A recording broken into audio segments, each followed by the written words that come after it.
Super Saiyan.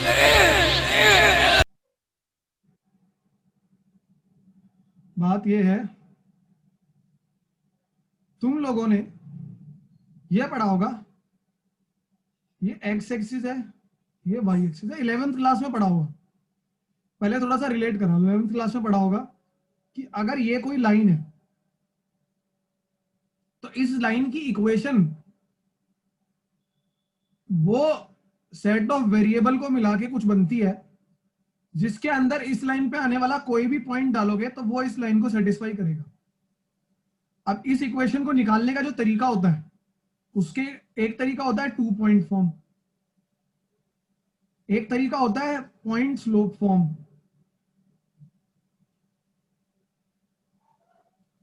एक होता है स्लोप इंटरसेप्ट फॉर्म, और फलाना ढिंकाना फॉर्म होती है। स्लोप इंटरसेप्ट फॉर्म ऐसी दिखती है, y equal to m x plus c. ठीक है, तुमने 11th क्या करा, ये सभी फॉर्म्स जान ली थी और फिर इन फॉर्म्स का यूज करते हुए लाइन की इक्वेशन निकाली थी। अब वेरीफाई कैसे करा था लाइन की इक्वेशन सही निकली या नहीं निकली है, तो तुमने लाइन का पॉइंट उठा के डाल के देखा इस लाइन इक्वेशन पे, तो वो सेटिस्फाई कर रहा था। इस तरीके से तुमने अपना स्ट्रेट लाइन चैप्टर पढ़ लिया। उसके बाद अब इक्वेशन की कुछ एप्लीकेशंस वगैरह भी आई थी। अच्छा, अब तुम्हें क्या पढ़ना है, अब ये जो 2 डायमेंशन था ये 3 डायमेंशन हो जाएगा। अच्छा, सिंपल है, 3 डायमेंशन के अंदर जब लाइन होगी,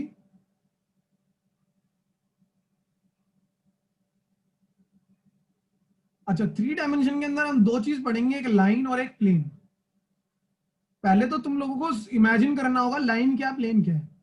पहले एक बार प्लेन इमेजिन, लाइन एक सिंपल लाइन है, स्ट्रेट लाइन थी, ये कहीं भी हो सकती है, यहां भी हो सकती है, यहां भी हो सकती है, यहां भी हो सकती है, यहां भी हो सकती है, यहां भी हो सकती है, यहां भी हो सकती है। इसे 3D इमेजिन करो, 3D बॉक्स।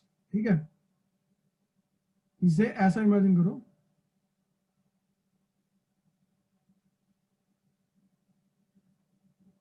कि ये 3D है, मतलब इसे ऐसे इमेजिन करो कि ये एक बॉक्स है। ठीक है भाई, तो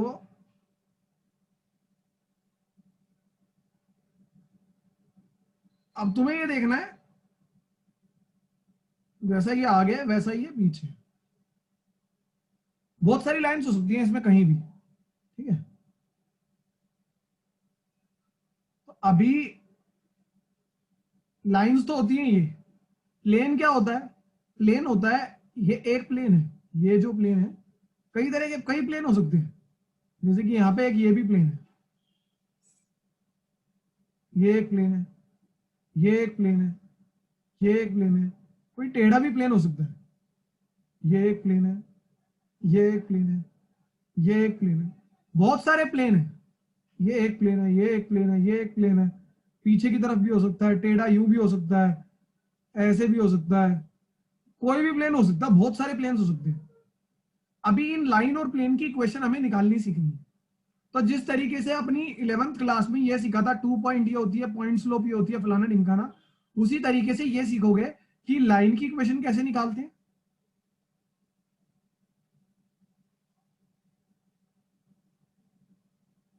सर लाइन में आपने क्या बताया था?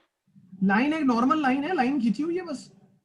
इस प्लेन पे भी एक लाइन हो ठीक। सकती है, इस प्लेन पे भी एक लाइन हो सकती है, इस प्लेन पे भी एक लाइन हो सकती है। लाइन किसी प्लेन के ऊपर हो सकती है, किसी भी प्लेन के ऊपर, यहाँ भी हो सकती है, यहाँ भी हो सकती है, यहाँ भी। सर एक्सिस को छोड़ के ना? एक्सिस को छोड़ के मतलब कहीं भी हो सकती है, कहीं भी एक्सिस पे भी हो सकती है, लाइन लाइन होती है, ठीक है। एक्सिस खुद एक लाइन है। अच्छा, अब इक्वेशन ऑफ लाइन निकालनी है तुम्हें, ठीक है, और इक्वेशन ऑफ प्लेन निकालनी है। जैसे 11th क्लास में करा था वैसे ही करना है, लाइन की इक्वेशन और प्लेन की इक्वेशन निकालनी है। अब ये निकालने के 2 तरीके होंगे, 2 तरीके होंगे। एक होगा तुम्हारा जो तुम पहले करा करते थे, कार्टेशियन में, नॉर्मल एक्स वाई और जेड की फॉर्मेट में। ठीक है, और एक होगा तुम्हारा ऐसी प्लेन में भी होगा, एक होगा कार्टेशियन फॉर्म जो आज तक पढ़ा करते थे, और दूसरा होगा वेक्टर फॉर्म। वेक्टर फॉर्म मतलब हम उसी लाइन को वेक्टर्स का यूज करके उसकी इक्वेशन बताने की कोशिश करेंगे। कैसे करेंगे वो मैं अभी थोड़ी देर में तुम्हें बताऊंगा, पर उसी लाइन की इक्वेशन वेक्टर का यूज करके बताएंगे, जैसे कि ए vector, B vector, C vector, D vector, फलाने ढिमकाने वेक्टर्स का यूज करके बताएंगे। प्लेन में भी क्या होगा, एक होगी कार्टेशियन फॉर्म और एक होगी वेक्टर फॉर्म। ठीक है भाई, तो ये तुम्हारे, मैं तुम्हें एक थीम दे रहा हूं, मैं तुम्हें एक थीम मतलब एक टैग लाइन दे रहा हूं कि किस बेसिस पे हमें चलना है। तो तुम्हें ये बोला जाएगा कि इक्वेशन ऑफ लाइन और इक्वेशन ऑफ प्लेन बता दो। सॉरी, ये तुम्हारा, तुम्हें ये पढ़ना है। इसके अलावा एक सेकंड टॉपिक हुआ करता था जिसमें लिखा होता था एंगल बिटवीन लाइन बताओ कि दो लाइन के बीच में एंगल कितना है। एंगल बिटवीन प्लेन बताओ कि दो एंगल के प्लेन के बीच में एंगल कितना है। और angle between line and plane. ये तीनों टॉपिक एनसीईआरटी ने आपकी बुक से हटा दी। इन तीन टॉपिक के हटने की वजह से वो सभी क्वेश्चन हट जाते हैं जिनके अंदर एंगल निकालने की जरूरत है। तो कल की क्लास में मैंने बताया था हमें पढ़ना क्या है। अब मैं थोड़ा पढ़ाना शुरू करूंगा, ठीक है भाई। ओके, सो हियर वी गो।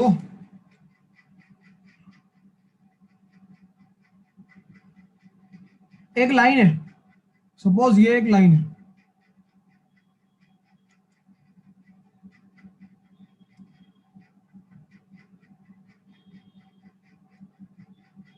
ये लाइन है, ठीक है भाई। लाइन है, लाइन वेक्टर नहीं है, लाइन है।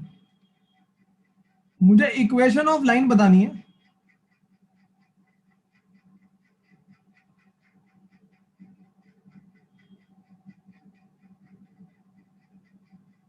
यूजिंग वेक्टर का कॉन्सेप्ट। अब देखो, लाइन की क्या होती है, डायरेक्शन होती है भाई। लाइन में इंपॉर्टेंट चीज डायरेक्शन ही है।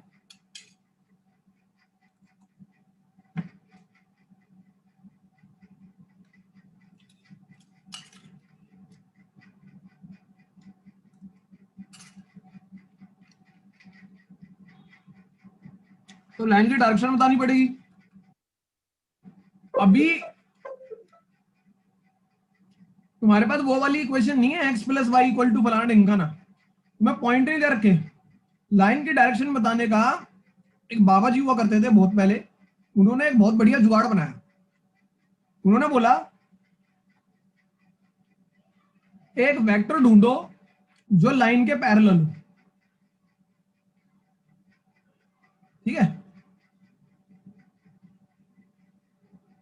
सर ये बीच वाली y एक्सिस है, फिर इन दोनों के बीच में स्लोप है। ये y एक्सिस है,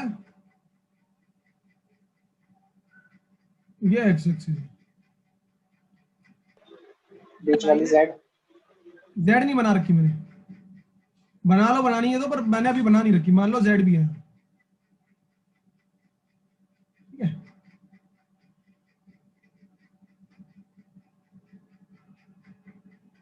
z एक्सिस भी है।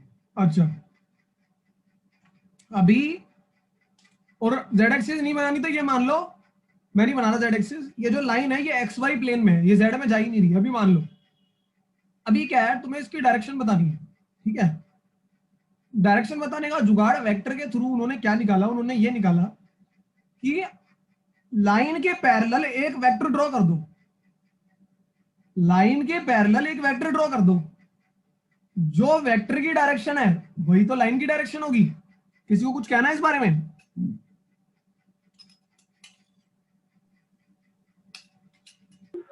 अपोजिट भी तो हो सकती है।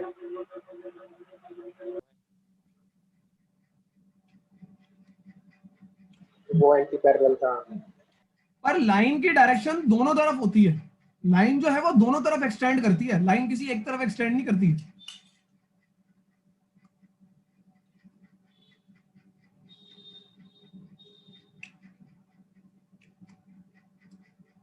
और चलो एक पल को काम करते हैं।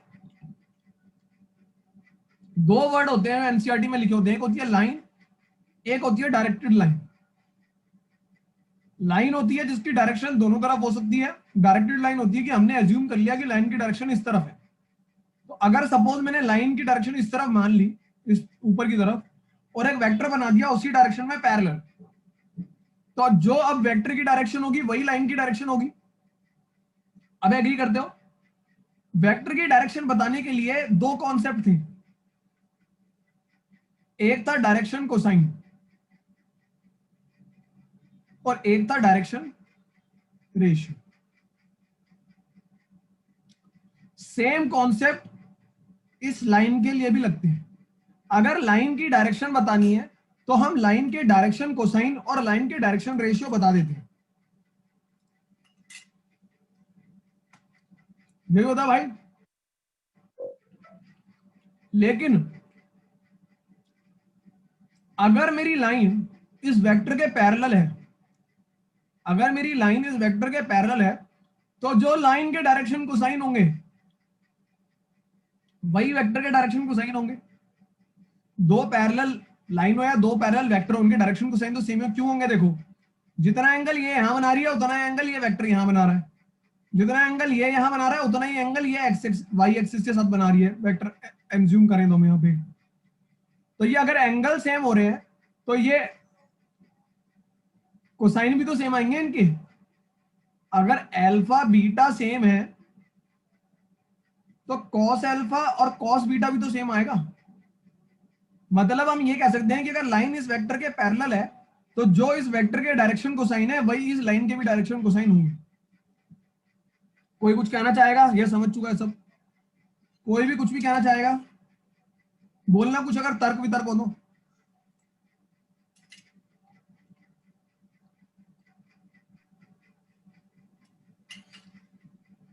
Aftab, welcome back to the class. I am not able to hear you properly. तुमने अनम्यूट करा है खुद को पर तुम्हारी आवाज नहीं आ रही है।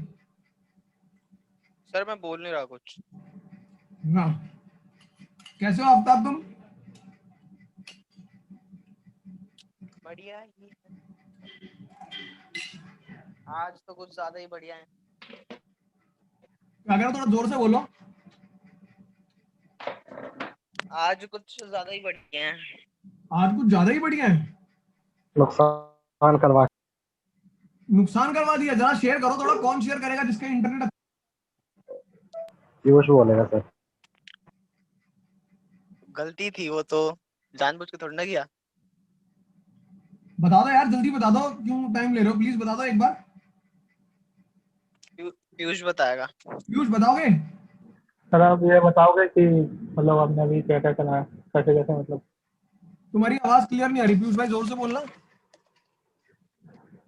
शुभम बोल रहा था।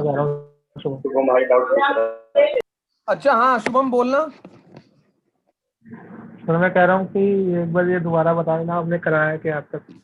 मैंने ये बताया शुभम भाई कि तुमसे वो बोलेगा लाइन की डायरेक्शन बता वेक्टर का यूज करके।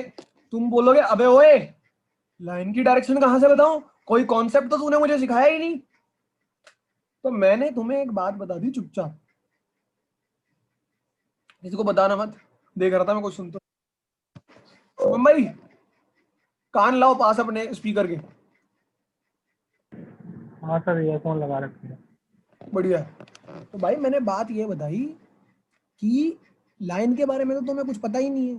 तुम क्या करो, लाइन के पैरेलल एक वेक्टर ड्रॉ कर लो। लाइन के बारे में तुम्हें कुछ नहीं पता, सामने वाले को पता मत लगने देना ये बात। वो तुमसे लाइन की डायरेक्शन पूछ रहा है पर तुम मत बताना कि मुझे लाइन के बारे में कुछ मत पता। तुम सिंपल लाइन के पैरेलल एक वेक्टर ड्रॉ कर लो। शुभम भाई पैरेलल का क्या मतलब होता है जल्दी बता दो, किसी को मत बताना, बस मुझे बता दो। लाइन और वेक्टर ना मैंने बोला पैरेलल का मतलब क्या होता है। पैरेलल का मतलब सर लाइन के पैरेलल ही है। मतलब मैंने बोला पैरेलल का हिंदी में मतलब क्या होता है, मुझे ये बता दो पैरेलल का मतलब। पता नहीं। पैरेलल का मतलब ये होता है ना कि उनकी डायरेक्शन सेम है। ठीक है सर। सही कह रहा हूँ गलत कह रहा हूँ? शुभम भाई इतना बता दो बस। हाँ सर सही है। तो मैंने लाइन के एक वेक्टर बना दिया पैरेलल, उसने पूछी लाइन की डायरेक्शन, मैं बताऊंगा वेक्टर की डायरेक्शन। पर क्योंकि लाइन और वेक्टर पैरेलल हैं तो जो डायरेक्शन वेक्टर की होगी वही डायरेक्शन ही तो लाइन की होगी। बनी शायरी या नहीं बनी? सर पर जरूरी थोड़ी है। कोई एग्जांपल बताओ जिसमें जरूरी ना हो। बोल तो तुमने बड़ी जल्दी दिया, जरूरी नहीं है। नहीं सर, पर वेक्टर मान लो किसी एंगल से जा रहा हो पर लाइन का एंगल कुछ और हो। मैं अब बोल पैरेलल तो हो फिर भी पैरेलल थोड़ी का ऐसा होगा मतलब ही कि तो ये है कि एंगल सेम होंगे। तुम जरा ड्रॉ तो करके दिखाओ मुझे ऐसा एक लाइन के पैरेलल वेक्टर ड्रॉ सर करके। वो तो कोप लेने के केस में होगा ना। क्या कह रहे कोप हो? लेने के केस में होगा ना, वो लाइन के ऊपर लाइन होगी। एक अगर बार फिर से। लाइन के ऊपर लाइन वो लाइन के ऊपर वेक्टर होगा हाँ तो बना दो, क्या हुआ? तो भी तो पैरेलल ही हुए। तो बोलूं तभी तो पैरेलल होंगे। मतलब तभी तो वो फिर तो वो तो कोलिनियर हुआ ना। दोस्त वो कोलिनियर भी पैरेलल ही हो ना, डायरेक्शन तो सेम ही रही उनकी, एंगल तो सेम बना रहे। पैरेलल का मतलब तो यही होता है। ठीक है ओके। कोई दो चीजें सर पैरेलल। सर आप कह रहे हो डायरेक्शन एक ही होगी दोनों, क्या ये कह रहे हो? मैं वही कह रहा हूँ कि पैरेलल होंगे तो डायरेक्शन तो सेम ही होगी ना उनकी। मतलब मैं तो फिर भी दो मतलब वेक्टर किसी वेक्टर को किसी लाइन से पैरेलल तो काफी दूर बना सकता हूँ। बनाओ, तो कितनी दूर बना मतलब उन सकते हो दोनों बनाओ, बनाओ, कोई दिक्कत नहीं है। कन्याकुमारी बनाओ, एक कश्मीर बनाओ। डायरेक्शन को कैसे होगी? तो क्या कह रहे हो? वो मतलब सर उनका थीटा सेम होगा ये समझ आ गया, डायरेक्शन थोड़ा अगर होगा नहीं आता समझ। अगर थीटा सेम है, अगर थीटा सेम है तो डायरेक्शन तो सेम ही हुई ना, ऊपर ही तो जा रहे हैं, पैरेलल ही तो जा रहे हैं।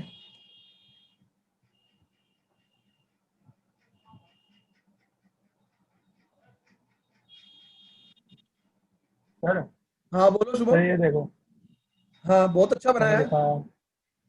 तो इसमें पैरेलल है पर डायरेक्शन सेम कैसे हो जाएगी? एक वेक्टर का एंगल कुछ और है और वेक्टर का और लाइन का एंगल सेम है कुछ और है। दोस्त, सेम एंगल है, सेम है दोनों का तो एंगल। सेम है। अच्छा ठीक है। बनाओ एंगल, बनाओ। पेन से कहाँ बना रहे हो एंगल तो बताओ। मान ले जाते रहे एरो जा रहा है इसमें अरे नॉर्थ, मान लो तो नहीं दोनों सर, नॉर्थ में यहाँ तो जा पे रहे हैं। मान लो यहाँ पे हम एंगल बनाए बनाओ, हाँ ये एंगल ठीक है। और ये वाला एंगल देखें। हाँ भाई बनाओ। कोरस्पॉन्डिंग ये एंगल सेम से है, करो। दोनों तो एंगल इसकी सेम है दोस्त, ये उसकी पैरेलल है। हाइट छोटी है, साइड बड़ी है ना, तो अरे एंगल तो अरे ज्यादा ही होगा। भाई एंगल का हाइट से कोई कोरस्पॉन्डिंग लेना एंगल देना से नहीं नहीं है। पता। डी लगाओ, प्रोटेक्टर लगाओ, एंगल नापो, एंगल तो सेम है। ठीक है सर। एंगल सेम है। और सुनो, डायरेक्शन का मतलब ये नहीं है कि जहां लाइन जा रही है वहां वेक्टर जा रहा है और वो एक पल को इंटरसेक्ट कर जाएंगे। पैरेलल का मतलब ये है कि जितना एंगल ये बना रहा है उतना ही एंगल ये बना रहा है। जिस स्लोप के साथ ये आगे बढ़ रहा है उसी स्लोप के साथ ये बढ़ रहा है, जिसकी वजह से इनके डायरेक्शन कोसाइन सेम रहेंगे। शुभम भाई अपनी स्क्रीन ऑन करो, जो डायग्राम तुमने बनाया था दोबारा दिखाओ। सभी उनकी स्क्रीन को देखेंगे।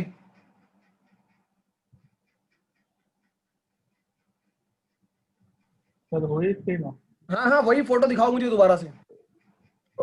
सर मेरी स्क्रीन ही ऑन नहीं हो रही। अच्छा मैंने बोला तो ऑन ही हो रही, जल्दी करो यार। मैं बताता हूँ इसे।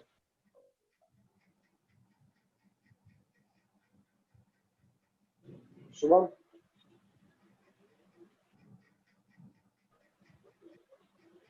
शुभम भाई हाँ सर बोलो हो गई यार, देखिए। अल्फा चार्ली कुछ तो बोलो। हो तो गया, कैमरा ऑन तो कर दिया। हाँ भाई बोलो। तो शुभम कोरस्पॉन्डिंग एंगल्स पता है तेरे को? क्या? कोरस्पॉन्डिंग एंगल्स पता क्या होता है? हाँ हाँ हाँ ठीक है, समझ गया ना। ठीक है, अब शुभम भाई क्या करो, उसमें से एक एंगल को मान लो अल्फा और एक एंगल को मान लो बीटा, जरा मानना।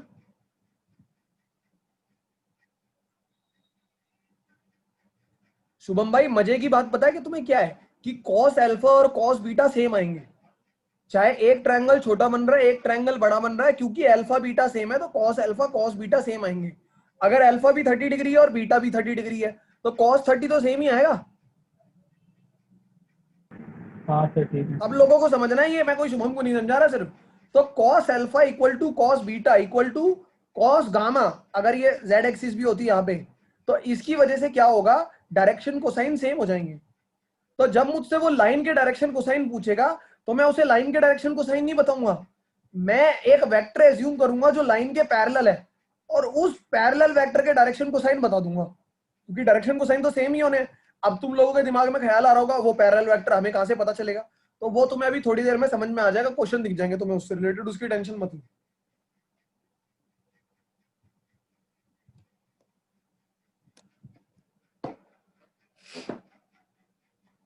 आओ अब मैं बताने की कोशिश करता हूं कि डायरेक्शन कोसाइन। अच्छा एक चीज और, डायरेक्शन रेशियो क्या होते हैं? Direction ratio basically direction cosine का कोई मल्टीपल होते हैं, कि अगर डायरेक्शन कोसाइन है एल एम और एन, तो direction ratio basically lambda into l, lambda into m, lambda into n होते हैं। मैंने उस दिन जब आप इसने अनुराग ने पूछा था डायरेक्शन रेशियो का मतलब बताओ, तो मैंने समझाने की कोशिश करी थी कि वो उनको डिवाइड करने पे प्रोपोर्शनल आ रहा है, तो बेसिकली इनमें ही कुछ मल्टीप्लाई हुआ होता है तब डायरेक्शन रेशियो आ जाते हैं। अब थोड़ी देर में जिन्हें समझ कम आया या बिल्कुल ही नहीं आया वो मैं अभी बता रहा हूं, ध्यान से देखेंगे। एक क्वेश्चन दे रहा हूं, एक लाइन है जो पैरेलल है 2i cap plus 3j cap plus 4k cap के, तुमसे बोल रहा है find direction cosine of line. ठीक है, डायरेक्शन कोसाइन मांग रहा है भाई। अब तुम्हें पता है कि जो लाइन के डायरेक्शन को जो वेक्टर के डायरेक्शन कोसाइन है वही लाइन के होंगे। अच्छा अब मुझे बताओ जरा कि वेक्टर के डायरेक्शन कोसाइन कैसे निकालेंगे? अगर मैं सॉल्यूशन करूं तो वेक्टर देख के मुझे डायरेक्शन रेशियो तो दिख रहे हैं, डायरेक्शन रेशियो है 2 3 4 किसके? वेक्टर के। तो वेक्टर के डायरेक्शन कोसाइन कैसे निकालेंगे? अगर तुम लोगों को फॉर्मूला याद हो, मैंने बताया था 2 अपॉन में under root 2 square plus 3 square plus 4 square, 3 upon में under root 2 square plus 3 square plus 4 square, ये हमने वेक्टर में करा अभी थोड़े टाइम पहले। ये 4 अपॉन में under root 2 square plus 3 square plus 4 square, यहाँ पे कुछ वैल्यूज आ जाएंगी, 2 अपॉन में फलाना ढिमकाना, 3 अपॉन में फलाना ढिमकाना, 4 अपॉन में फलाना ढिमकाना। ये आए डायरेक्शन कोसाइन किसके? वेक्टर के। पर क्योंकि मेरी लाइन और मेरा वेक्टर पैरेलल है तो उनका डायरेक्शन कोसाइन सेम होंगे, तो यही मेरे वेक्टर के डायरेक्शन कोसाइन है और यही मेरे डायरेक्शन कोसाइन ऑफ लाइन। बताओ भाई लोगों को ये चीज क्लियर हुई या किसी को कुछ पूछना है?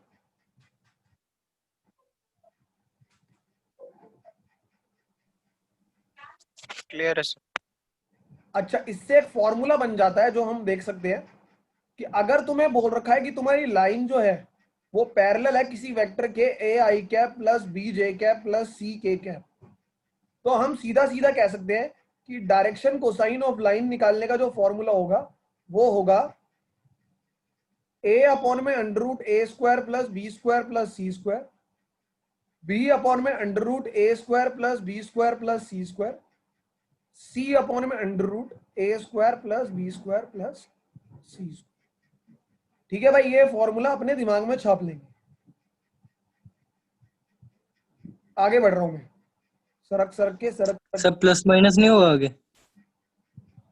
नहीं दोस्त प्लस माइनस नहीं होगा, क्योंकि जब तुमने वेक्टर के डायरेक्शन कोसाइन निकाले थे तो कोई प्लस माइनस थोड़ा ना लगाया था। पर हाँ ये जो बात मनीष भाई की आवाज थी ना, ये सही लाइन की नहीं है? ये मनीष भाई है ना? हाँ सर। ये मनीष भाई थोड़ा सा पढ़ के आया पहले ही। हाँ सर। ये बहुत सही बोल रहा है। वो तो एक ही जगह माइनस प्लस कुछ भी हो सकता है। ये इसलिए बोल रहा है क्योंकि लाइन जो है उसकी दोनों पता थोड़ी ना है। होती है, लाइन की डायरेक्शन दोनों तरफ होती है, तो ये उस बात को लेके डील कर रहा है। अभी आएंगे हम इन टॉपिक्स के ऊपर भी, इसकी टेंशन मत लो। अभी के लिए हम सिर्फ जितना जानते हैं उससे रिलेट कर रहे हैं। आओ भाई अगला कॉन्सेप्ट देखो। अभी ना शुभम ने एक बात बोली थी, बहुत बढ़िया बात बोली थी। शुभम बातें तो हमेशा ही बढ़िया बोलता है। शुभम ने बोला कि हे मेरे प्रभु,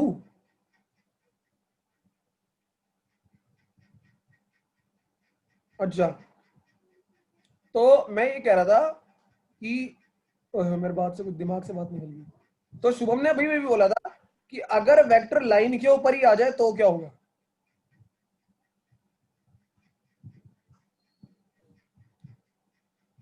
ठीक है भाई,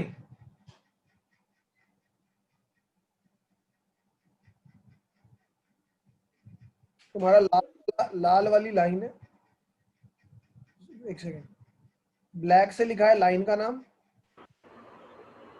और रेड से लिखा है वेक्टर ए। ठीक है, इसने पूछा था तब क्या होगा, तो इससे कॉन्सेप्ट दिमाग में आया। और एक चीज देखते हैं, मान लो मैं बोल रहा हूं ये एक वेक्टर है, 2 पॉइंट है 1, 2, 3, 4, 5, 6। अगर ये ए है, ये बी है, तो तुम में से कोई मुझे ए बी वेक्टर बता सकता है क्या होगा? आफ्ताब तुम बताओ, चलो।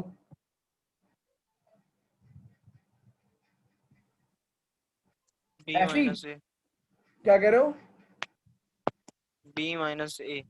बी माइनस ए, वेरी गुड। तो मतलब हम कह सकते हैं आएगा 4 - 1 का आई कैप, 5 - 2 का जे कैप, प्लस 6 - 3 का के कैप, 3 आई कैप, 3 जे कैप और 3 के कैप। ये आया हमारा वेक्टर ए बी। तो अगर तुम्हें याद हो तो एक क्वेश्चन था उसके अंदर, क्या नाम है, वेक्टर चैप्टर के अंदर, कि स्केलर कंपोनेंट बता दो।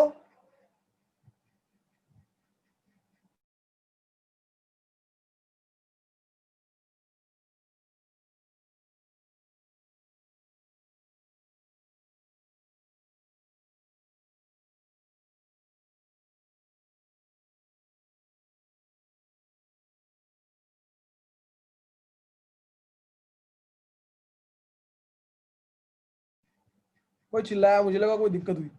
तो भाई ये ए बी अगर हो तो तुम्हें क्वेश्चन आया था कि स्केलर कंपोनेंट और वेक्टर कंपोनेंट बताओ। तो स्केलर क्या हो गए इसके, 3, 3 और 3, और वेक्टर क्या हो गया ये 3 आई कैप, 3 जे कैप, 3 के कैप। तो ये तुम्हें याद होगा कॉन्सेप्ट, है ना? 2 पॉइंट से ये पता लगाया जा सकता था। अब देखो इस कॉन्सेप्ट का यूज इस चैप्टर में कैसे होगा। तुम्हें वो वेक्टर नहीं बताएगा जिसके लाइन पैरेलल है, तुम्हें वो वेक्टर नहीं बताएगा जिसके लाइन पैरेलल है। क्या बोला शुभम? बोल के दिखाना एक बार। सर वो वेक्टर नहीं बताया जिसकी लाइन पैरेलल है। आफ्ताब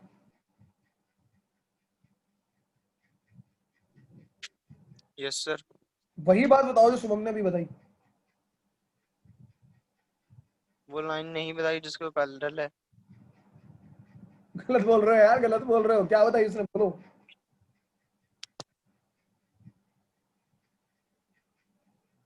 तुम्हें वो वेक्टर नहीं बताएगी जिसकी लाइन वो पैरेलल है। क्या बात है। वो वाला गाना गा के सुनाओगे एक बार, वो उस दिन गाया था? Sorry sir. मानना पड़ेगा यार, हर एक लाइन में। तो वो क्या बोलेगा, वो ये बोलेगा कि जो तुम्हारी लाइन है वो किन्हीं 2 पॉइंट से पास कर रही है, 1, 2, 3, 4, 5, 6। उसने सिर्फ इतना बताया। अब वो बोलेगा लाइन की डायरेक्शन बता दो। काफी मुश्किल है बता पाना, पर वेक्टर के कॉन्सेप्ट से लाइन बताई जा सकती है। अगर ग्राफ पे प्लॉट भी ना करना और डायरेक्शन बतानी हो तो देखो, उसने हमें वेक्टर ए नहीं दिया था। सपोज करो उसने मुझे वेक्टर ए नहीं दिया था, पर मैंने अपने आप से क्या किया, मैंने एज्यूम किया कि लाइन के ऊपर ये वाला पॉइंट है 1, 2, 3, और ये वाला पॉइंट है 4, 5, 6।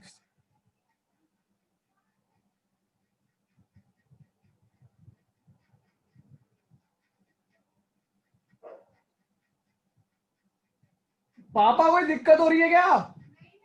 तो क्या हो गया, हल्ला क्यों बच रहा है? तो एक पॉइंट है 1, 2, 3, एक है 4, 5, 6। मान लो ये लाइन के ऊपर है, मैंने एक को मान लिया ए, एक को मान लिया बी, उसने मुझे वेक्टर नहीं दिया। अब देखो मैं क्या गेम खेला, मैंने इन 2 पॉइंट को ए और बी मान लिया, और ए और बी से मैंने ए बी वेक्टर निकाल दिया।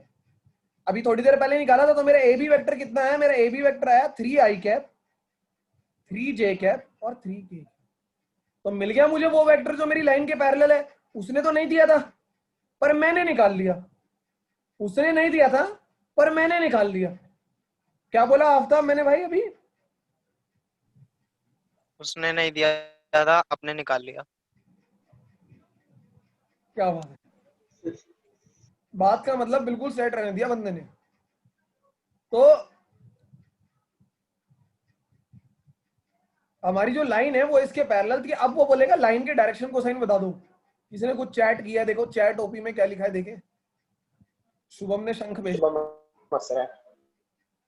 हाँ, तो लाइन अगर इसके पैरेलल है, बोलेगा लाइन के डायरेक्शन को साइन बता दो। अब तो मजा आ गया, थोड़ी देर पहले ही तो बताए थे। तो 3 अपॉन में under root 3 square plus 3 square plus 3 square, 3 upon में under root 3 square plus 3 square plus 3 square. तीसरा 3 अपॉन में under root 3 square plus 3 square plus 3 square. Sir हाँ बोलो। ये जो बात बताई वापस बता पाओगे? कौन कॉल आ सी गया था। कौन सी वाली? यही वाली जो हमने कहा था ना कि एक वेक्टर एक उसको वेक्टर आ जाए पर फिर आप जाए कुछ। क्वेश्चन में वेक्टर नहीं दिया था। क्वेश्चन ने बोला एक लाइन है जो 2 पॉइंट से पास कर रही है और बोला उसके डायरेक्शन कोसाइन बता दो। मेरी हालत खस्ता हो गई कि यार 2 पॉइंट से डायरेक्शन कोसाइन कैसे बता दूं मैं? पागल समझ रखा तुमने मेरे को। पर मुझे याद आया कि थोड़ी देर पहले मैंने एक कॉन्सेप्ट पढ़ा था कि 2 पॉइंट से वेक्टर पता लगाया जा सकता है। तो मैंने क्या करा, मैंने इन 2 पॉइंट का यूज करा क्योंकि ये लाइन पे ही एग्जिस्ट करने हैं। मैंने इनसे ए बी वेक्टर निकाल दिया। अब ए बी वेक्टर लाइन के पैरेलल है, सेम डायरेक्शन में है। तो जो अभी इस तो क्या ए बी वेक्टर कहां से? ये रहा ना ए बी वेक्टर जो वॉइस है, थोड़ी ब्रेक भी हो रही है। ए बी वेक्टर लाइन के पैरेलल है, दोनों का डायरेक्शन सेम है। कॉइंसाइड कर रही है ना? हाँ, कोलिनियर कह लो, कोइंसाइड कह लो, है तो डायरेक्शन सेम ही। 2 लाइन अगर कोलिनियर है तो इसका हाँ मतलब ठीक है। है कि पैरेलल नहीं है, पैरेलल भी तो है। ये जो 2 पॉइंट दे रखे हैं आपने, ये क्या है? सर ये 2 पैरेलल पॉइंट पाथ point है। क्वेश्चन ने दे लाइन रखे के हैं। वेक्टर के ये 2 पॉइंट है जो क्वेश्चन ने दे रखे हैं कि ये लाइन जो थी ये 1,2 मतलब क्वेश्चन हमें पॉइंट भी दे रहा है। अच्छा, क्वेश्चन में लाइन के 2 पॉइंट दे रहा है और वेक्टर भी दिया क्वेश्चन में। वेक्टर मैंने निकाल लिया, ए बी वेक्टर खुद से माइनस करके इनको इसमें से।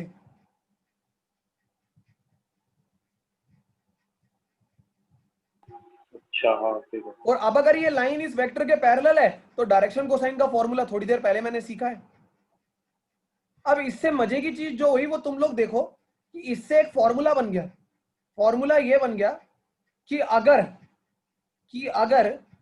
तुम्हें कभी एक लाइन दी और उसके 2 पॉइंट दिए हो तो तुम उसके डायरेक्शन कोसाइन बड़े आसानी से बता दोगे। देखो मैं साइड में फॉर्मूला बना रहा हूं। अगर एक पॉइंट दिया हो तुम्हें x1 y1 z1 और एक पॉइंट दिया हो तुम्हें x2 y2 z2, तो तुम्हारे जो डायरेक्शन कोसाइन आएंगे वो आएंगे x2 minus x1 upon y2 minus y1 upon z2 minus z1। देखो ये क्या है, 3 कहां से आया? 4 में से 1 को माइनस करके ही तो आया है, वही 3 तो यहाँ पे लिखा हुआ है। ये वाला 3 कहां से आया? 5 में से 2 को माइनस करके ही तो आया, वही वाला 3 तो यहाँ लिखा हुआ है। तो x2 minus x1 y2 minus y1 z2 minus z1 और अपॉन में इन्हीं का स्क्वायर हो जाएगा। Square plus square plus square, same यहाँ पे आएगा square plus square plus square, same यहाँ पे आएगा square plus square plus square. तो इतनी माथापोड़ी करने की जगह तुम डायरेक्ट फॉर्मूला भी यूज कर सकते हो। अब कि अगर एक लाइन दी हो 2 पॉइंट से पास कर रही है तो उसके डायरेक्शन को सही डायरेक्ट बता सकते हो। कोई प्रॉब्लम है तो बोलो।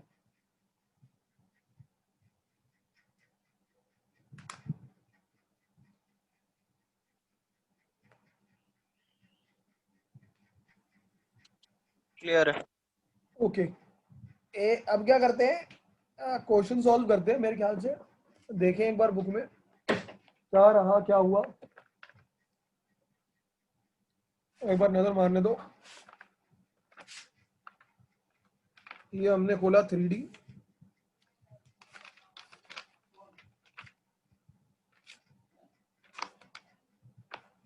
कहाँ है 3D भाई? ये अच्छा अच्छा अच्छा अच्छा अच्छा अच्छा अच्छा अच्छा अच्छा। चलो भाई एग्जाम्पल नंबर 1 पे आ जाते हैं, क्वेश्चन करने शुरू करते हैं। ठीक है,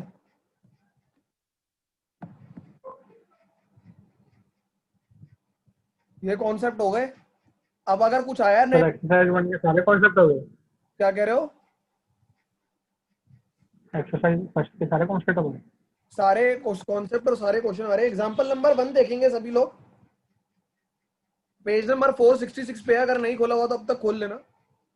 कह रहा है एक लाइन जो है वो 90 डिग्री एंगल बना रही है एक्स एक्सिस की पॉजिटिव डायरेक्शन के साथ, 60 डिग्री बना रही है वाई एक्सिस के साथ, और 30 डिग्री बना रही है जेड एक्सिस के साथ। इसके डायरेक्शन को साइन बताओ। सिंपल है, लाइन के अगर इसने एंगल दे दिए कि इतना इसके साथ बना रही है, इतना इसके साथ बना रही है और इतना इसके साथ बना रही है, तो उन सबके आपको कॉस ले लेने हैं। डायरेक्शन कोसाइन का मतलब ही ये होता है। इसने अल्फा दे दिया, बीटा दे दिया, गामा दे दिया, डायरेक्शन कोसाइन होते हैं cos alpha, cos beta, cos gamma. तो तुम सीधा आंसर लिखोगे इसका, डायरेक्शन कोसाइन कॉस 90, कॉस कितने 90, 60 और 30, कॉस 60, कॉस 30। कॉस 90 होता है कितना 0, कॉस 60 होता है कितना 1/2, कॉस 30 होता है कितना √3/2। ये आ गए इसके डायरेक्शन कोसाइन। किसी को कोई दिक्कत है? जैसे वेक्टर के डायरेक्शन कोसाइन निकालते थे, नो सर। होते थे कॉस कॉस करते थे, वैसे ही लाइन के निकाले।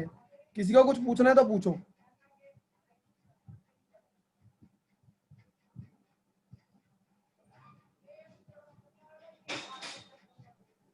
क्लियर है। एग्जाम्पल नंबर 2 कह रहा है एक लाइन है जिसके डायरेक्शन रेशियो दे रखे हैं। एक लाइन है जिसके डायरेक्शन रेशियो दे रखे हैं 2, -1, -2। कह रहा है इसके डायरेक्शन कोसाइन निकाल दो। वही वेक्टर वाला फंडा है, डायरेक्शन रेशियो दे रखे है, direction cosine 2/√2² plus -1² plus -2²। -1/√, same, -2/√, same. Solve कर दोगे आ जाएगा 2/, 2 दूनी 4, 4 4 4 8 और 1 9, 3, 2/3 -1/3 -2/3। ये आएंगे इसके डायरेक्शन कोसाइन। चेक कर लेते हैं यही है क्या, गलत तो नहीं कर दिया? हाँ भाई यही है।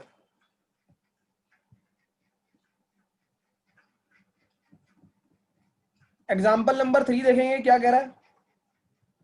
एग्जाम्पल नंबर 3 कह रहा है एक लाइन है जो 2 पॉइंट से पास कर रही है। एक पॉइंट दे रखा है -2, 4 5 1 2 3, 4, -5 और एक दे रखा है 1, 2, 3। आपसे पूछ रहा है इसकी डायरेक्शन कोसाइन। थोड़ी देर पहले फॉर्मूला बताया x2 - x1 वाला, तो ये आ जाएगा 1 - -2, 2 - 4, 3 - -5 अपॉन में अंडरूट, अपॉन में अंडरूट, अपॉन में अंडरूट फलाना ढिमकाना। थोड़ा सा सॉल्व करोगे ऊपर आ जाएगा 3 -2 8, 3 अपॉन में √3² प्लस -2² प्लस 8² अंडरूट अपॉन में अंडरूट सेम, अपॉन में अंडरूट सेम। यहाँ पे भी लिखा हुआ था यही, बस मैंने लिखा नहीं क्योंकि मेरे लिए लंबा काम पड़ता। किसी को कुछ पूछना है इसमें? No sir. कर हर मैदान फतेह, कर हर मैदान फतेह, कर हर मैदान फतेह। एक्सरसाइज पे आ गए। क्वेश्चन नंबर 1 सेम क्वेश्चन है, एग्जांपल की तरह, मुझे कराने की जरूरत नहीं है। एंगल दे रखे हैं, डायरेक्शन कोसाइन पूछा है, वेरी सिंपल। क्वेश्चन नंबर 2 कह रहा है डायरेक्शन कोसाइन बताओ उस लाइन के जो इक्वल एंगल बनाती है। इक्वल एंगल तो अच्छा, ये कह रहा है क्वेश्चन नंबर 2 एक लाइन जो इक्वल एंगल बना रही है, मतलब अल्फा बीटा गामा बराबर है। इसका मतलब cos alpha, cos beta, cos gamma बराबर है। इसका मतलब एल एम और एन बराबर है। और तुम्हें पता है डायरेक्शन कोसाइन चाहे लाइन के हो चाहे वेक्टर के हो, फॉर्मूला आइडेंटिटी फॉलो करते हैं, L² plus M² plus N² equal to 1। अगर एल एम एन बराबर है तो तीनों जगह। ये क्वेश्चन वेक्टर में मैंने कराया हुआ है एज इट इज।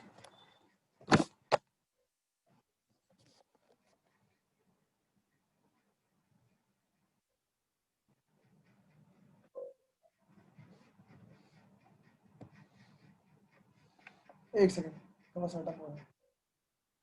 तो ये क्वेश्चन मैंने कराया हुआ है। अगर तीनों बराबर है तो ये हो जाएगा l square plus l square plus l square equal to 1, 3l square equal to 1, l की वैल्यू आ गई प्लस माइनस 1/√3। जो वैल्यू एल की आई वही वैल्यू एम की आएगी, वही वैल्यू एन की आएगी। किसी को कोई प्रॉब्लम है तो पूछ लो।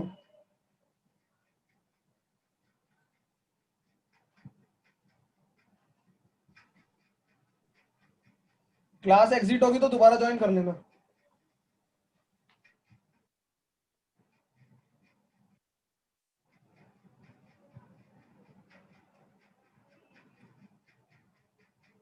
अरे मत करना ज्वाइन, क्लास ओवर है, क्लास इज ओवर। ये बाकी के 3 क्वेश्चन बचे हैं, करो इन्हें। सिर्फ इतना ही करना है आज की क्लास में, कल आगे बढ़ेंगे। हमारा एक्सरसाइज 1 का कोटा पूरा हो गया। उत्कर्ष भाई आर यू देयर, क्लास में हो? इस एक्सिस पे कोई लाइन ड्रॉ कर दो प्लीज मेरे लिए।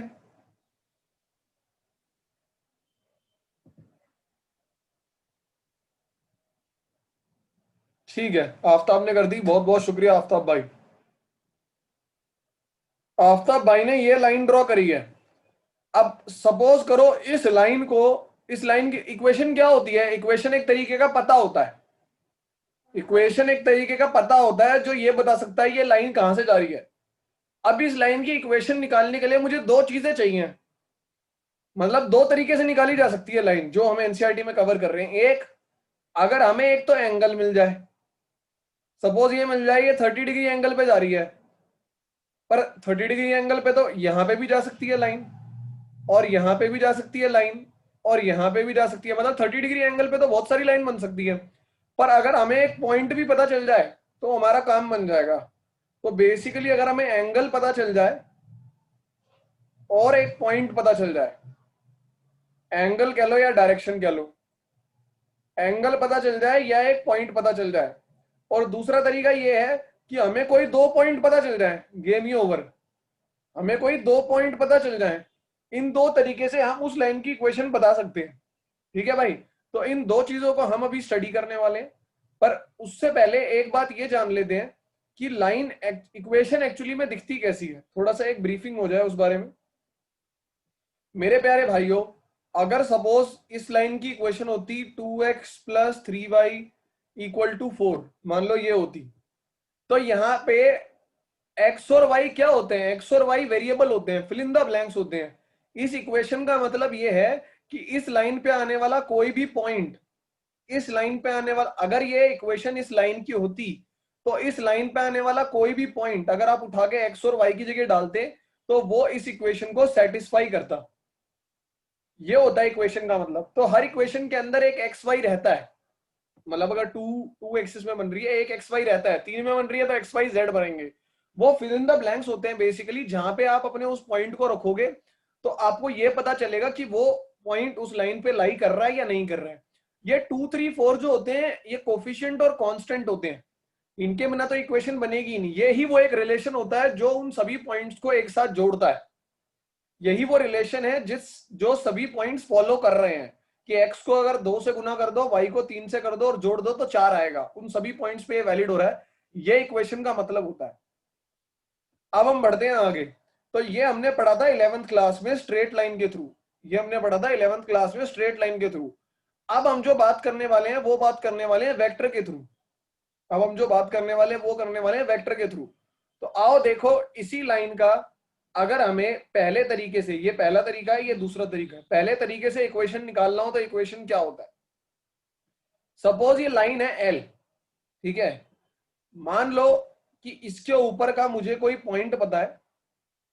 सपोज मुझे यहां पे एक पॉइंट पता है, ए पॉइंट, और मुझे ये पता है, देखो मुझे क्या क्या चाहिए, एक पॉइंट चाहिए और एक एंगल चाहिए। एंगल कैसे पता लग सकता है? डायरेक्शन और एंगल एक ही बात है। तो तुम्हें मैंने बताया था लाइन की डायरेक्शन क्या, कौन बताता है? कोई है इस क्लास में जो बता सकता है मैंने क्या बताया था कि लाइन की डायरेक्शन कैसे पता चलती है?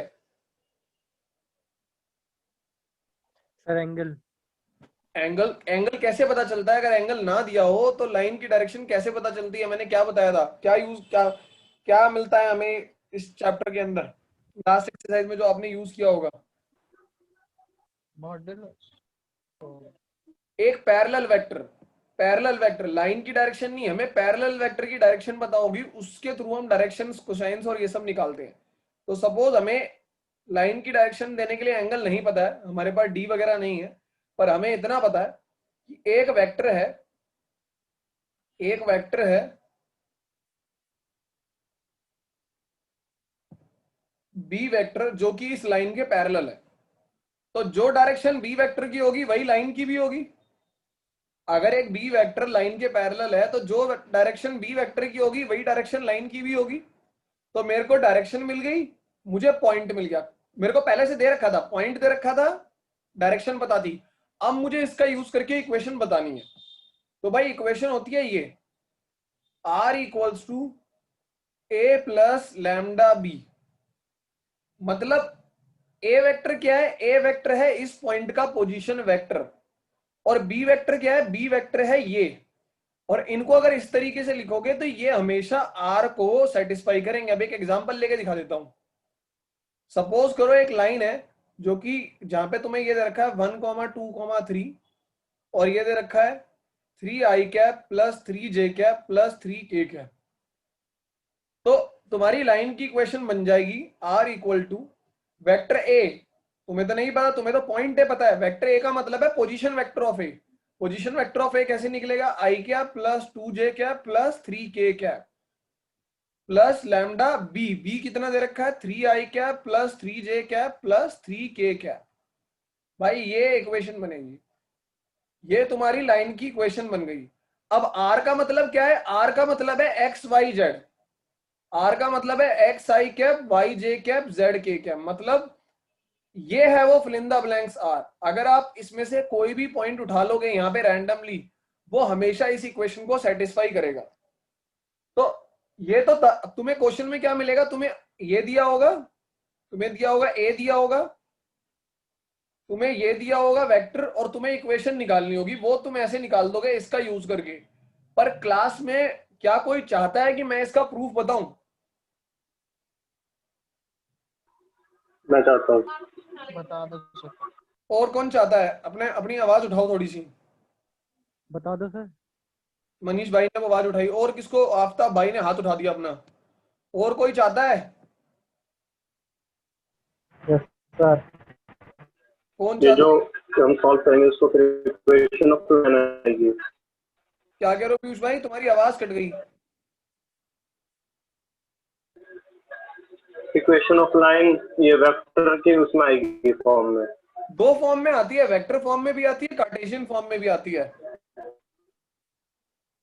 नॉर्मल फॉर्म में भी आती है। नॉर्मल फॉर्म भी देखेंगे हम अभी, अभी हम सिर्फ वेक्टर की बात कर रहे हैं।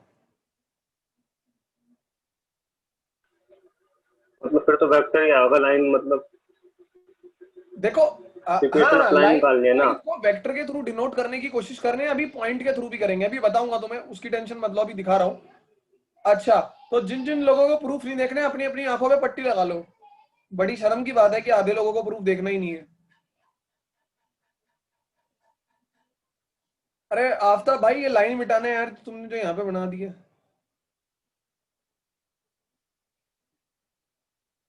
ठीक है, देखेंगे कैसे आती है वो इक्वेशन, ये देखेंगे। देखो भाई, ऊपर वाले मदद करना। सपोज करो मैं एक लाइन ड्रॉ कर रहा हूं, वही लाइन ड्रॉ कर लें जो बनाई थी अभी, ऐसी बनाई थी मेरे ख्याल से आफ्ताब ने। आफ्ताब भाई ऐसी बनाई थी ना लाइन? Yes sir. ठीक है, ये लाइन थी, ठीक है भाई। और हमें दो बातें पता थी, हमें क्वेश्चन में पहले ही बता दी दो बातें, और वो दो बातें ये पता थी कि यहाँ पे एक पॉइंट है ए, और यहाँ पे एक वेक्टर है,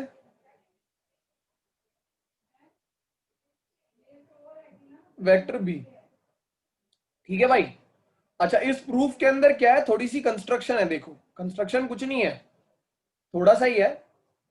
ये अगर पॉइंट ए है, अगर मैं इसको ओ से इससे ओरिजिन से जोड़ दूं, अगर मैं इसको ओरिजिन से जोड़ दूं तो ये बन जाएगा ए वेक्टर, ए का पोजीशन वेक्टर।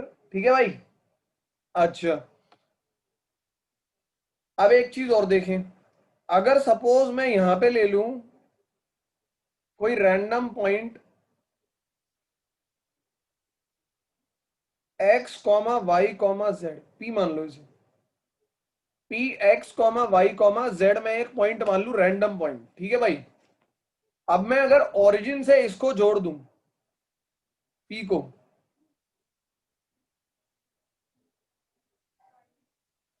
तो ये बन जाएगा पी वेक्टर, ये बन जाएगा पी वेक्टर। यहां तक किसको प्रॉब्लम है भाई? किसी को कोई प्रॉब्लम हुई है यहां तक? कोई किसी को है तो बोलो, खुल के बोलो, जिसको हो बोलना, बाकी लोग चुप रहना। मैं चाहता हूं किसी को कोई प्रॉब्लम हो, बताओ।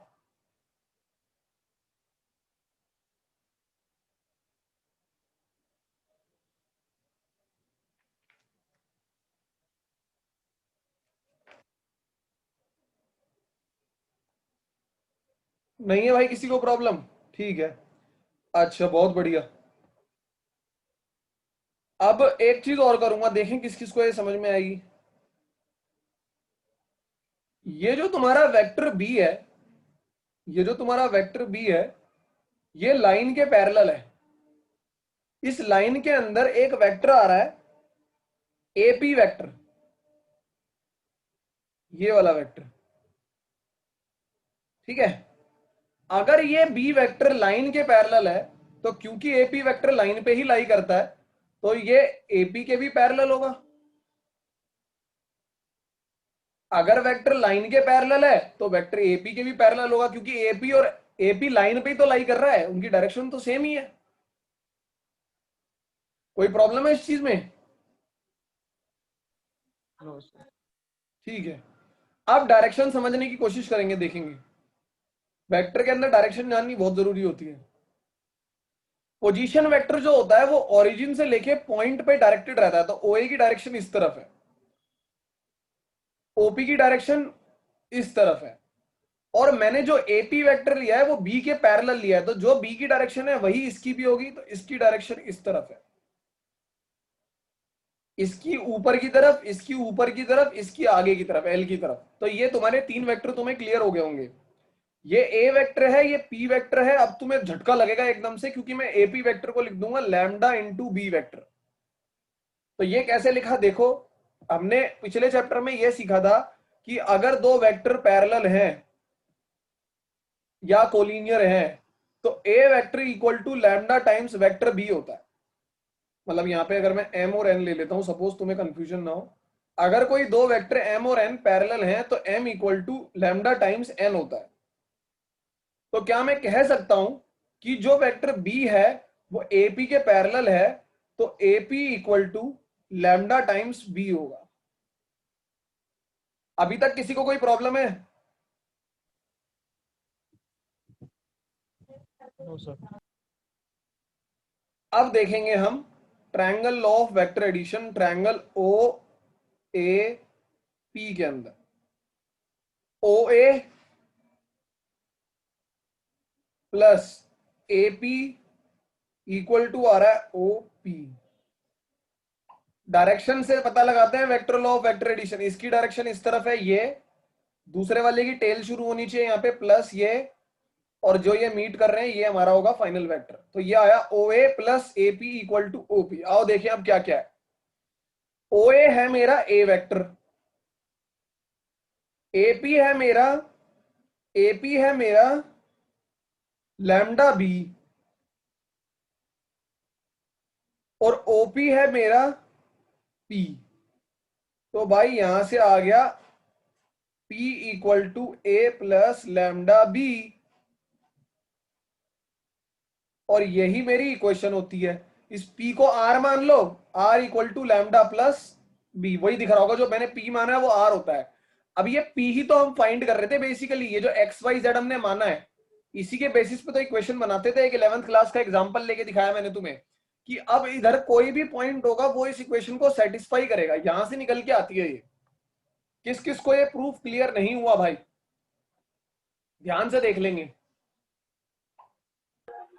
हमें कैसे पता पोजीशन वेक्टर की डायरेक्शन उधर ही है, अपोजिट हुई तो? पोजीशन वेक्टर की डायरेक्शन पॉइंट की तरफ होती है हमेशा। Position vector is directed from origin to the point.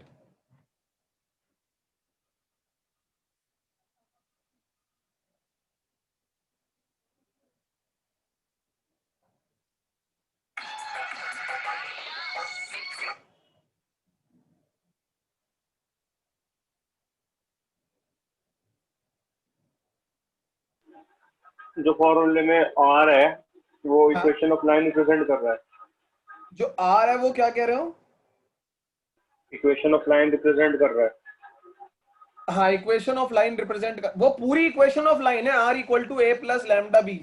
Are line के हर एक पॉइंट को रिप्रेजेंट कर रहा है कि आप लाइन का कोई भी पॉइंट उठा के उसका पोजीशन वेक्टर अगर आर में डाल दोगे तो वो इस इक्वेशन को सेटिस्फाई करेगा। वो ए प्लस लैम्डा बी की ही टर्म बोलना, ये वाली बात फिर से बोलना धीरे।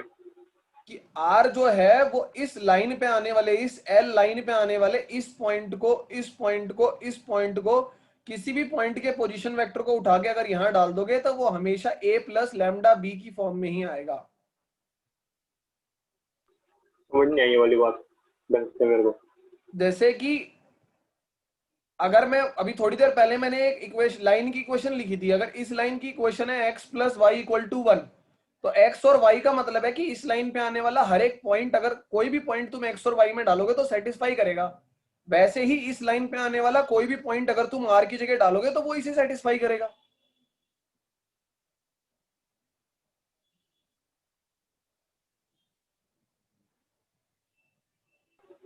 अच्छा, तो फिर इक्वेशन ऑफ लाइन क्यों नहीं निकाल रहा, वेक्टर क्यों निकाल रहे हैं? फिर से बोलना है एक बार। वेक्टर निकाल रहे हैं हम, लाइन तो अभी तक हमने निकाली नहीं। नहीं, ये इक्वेशन ऑफ लाइन है ना, ये एक इक्वेशन ऑफ लाइन को पूरा रिप्रेजेंट कर रहा है, पर वेक्टर फॉर्म में वेक्टर्स का यूज करके निकाल रहे हैं। ये लाइन की इक्वेशन है। अब फिर से मैं आता हूं उस पॉइंट पे जो मैंने पहले बोला था कि इक्वेशन होती क्या है। लाइन की इक्वेशन क्या है? कहीं लिखा हुआ है यहाँ पे या मिट गया? मिट गया। लाइन की इक्वेशन है उसका पता। पता किसका? उसमें रहने वाले लोगों का। कभी मतलब जरूरी नहीं है तुम्हारा एक्स वाई हो, बस एक रिलेशन है। वो एक रिलेशन है जो उस लाइन पे आने वाले हर एक पॉइंट को रिप्रेजेंट कर रहा है। तो घर का पता इसीलिए तो बताया जाता है, घर के अंदर रहने वाले लोगों के लिए। डाकिया सिर्फ तुम्हारा घर देखने थोड़ा आता है घर के पते से, वो किसी अंदर रहने वाले उससे मिलने आ रहा होता है ना, उसे ये पता होता है कि ये इंसान इस घर में रहता है। तो इक्वेशन का मतलब है उस पॉइंट का पता बताती है जो उस लाइन पे आता है। तो ये एक ऐसा रिलेशन है जो उस लाइन पे आने वाले हर एक पॉइंट को रिप्रेजेंट कर रहा है, जिसकी वजह से हम ये कह सकते हैं कि ये उस लाइन का पता है, और पता ही इक्वेशन होती है।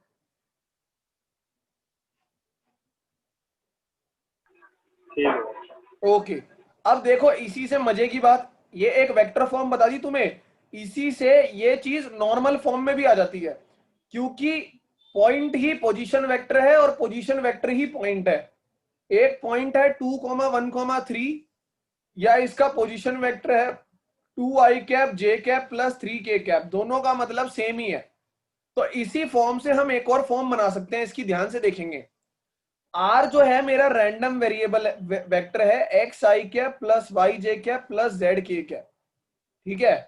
वेक्टर a जो है इसे मान लेते हैं हम suppose x1i cap plus y1j cap plus z1k cap. मैं हवा में नहीं मान रहा हूं इनको x1 y1 z1, ये स्टैंडर्ड फॉर्म्स हैं, ली गई हैं जो। और वेक्टर बी को मान लेते हैं हम सपोज क्या माने वेक्टर बी को, हम मान लेते हैं l i cap plus m j cap plus n k cap. अब एक मजे की बात देखना, यहां पे आ रहा है x i cap y j cap plus z k cap. अगर तुम इधर सॉल्व कर दोगे ये वाला पार्ट और ये वाला पार्ट, देखो अगर आई कैप कॉमन ले दोगे तो अंदर आएगा x1 plus lambda L, x1 plus lambda L, ये बताया मैंने आई कैप के लिए। अगर तुम देखो जे कैप के लिए तो जे कैप क्या आएगा, y1 plus lambda m j cap के लिए। और अगर तुम देखो उसके लिए तो आएगा z1 plus lambda N k cap के लिए। अगर ये वेक्टर दोनों वेक्टर बराबर है तो इसका मतलब x इसके बराबर होगा, y इसके बराबर होगा, z इसके बराबर होगा, तभी तो बराबर होंगे।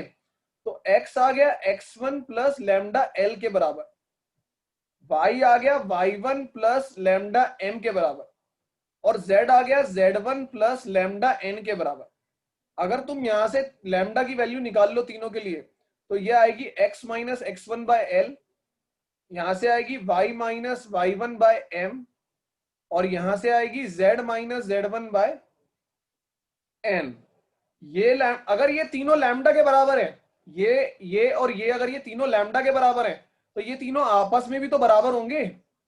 तो मतलब एक नई इक्वेशन निकल के आ जाती है x माइनस x1 अपॉन में l y minus y1 upon में m, z minus z1 upon में m, और इसको बोलते हैं कार्टेशियन फॉर्म। इसको बोलते हैं कार्टेशियन फॉर्म। हमने उसी फॉर्म को चेंज करके वेक्टर के बिना बना दिया। यूज हमने वेक्टर फॉर्म का ही करा, पर इसे न्यूमेरिकल में ले आए। अब देखो इससे हुआ क्या, तुम्हें बस ये देखना है एल एम एन कहां से आए। अगर तुम पूरे प्रोसेस को ध्यान से समझ पा रहे हो तो एल एम और एन निकल के आए हैं वेक्टर बी से। x1 y1 और z1 निकल के आए हैं वेक्टर ए से। x y और z निकल के आए हैं वेक्टर आर से। तो ये मैंने तुम्हें दो फॉर्म बता दी। एक फॉर्म बता दी मैंने तुम्हें वेक्टर फॉर्म, और दूसरी फॉर्म मैंने तुम्हें बता दी कार्टेशियन फॉर्म विद प्रूफ, कि अगर तुम्हें एक पॉइंट पता हो और तुम्हें लाइन के पैरेलल एक वेक्टर पता हो तो इक्वेशन ऐसी होती है। भाई किसी को कोई शक है तो पूछ लो। ये तो थी वो बातें जो एग्जाम में नहीं आती है। अब मैं बताऊंगा एग्जाम पॉइंट ऑफ व्यू की बातें।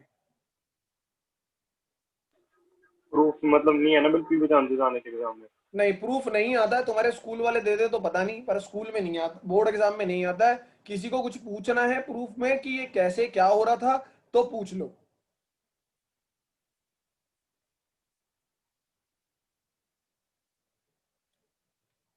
तुम में से किसी ने फास्ट किया हुआ है तो अपना हैंड रेज करो।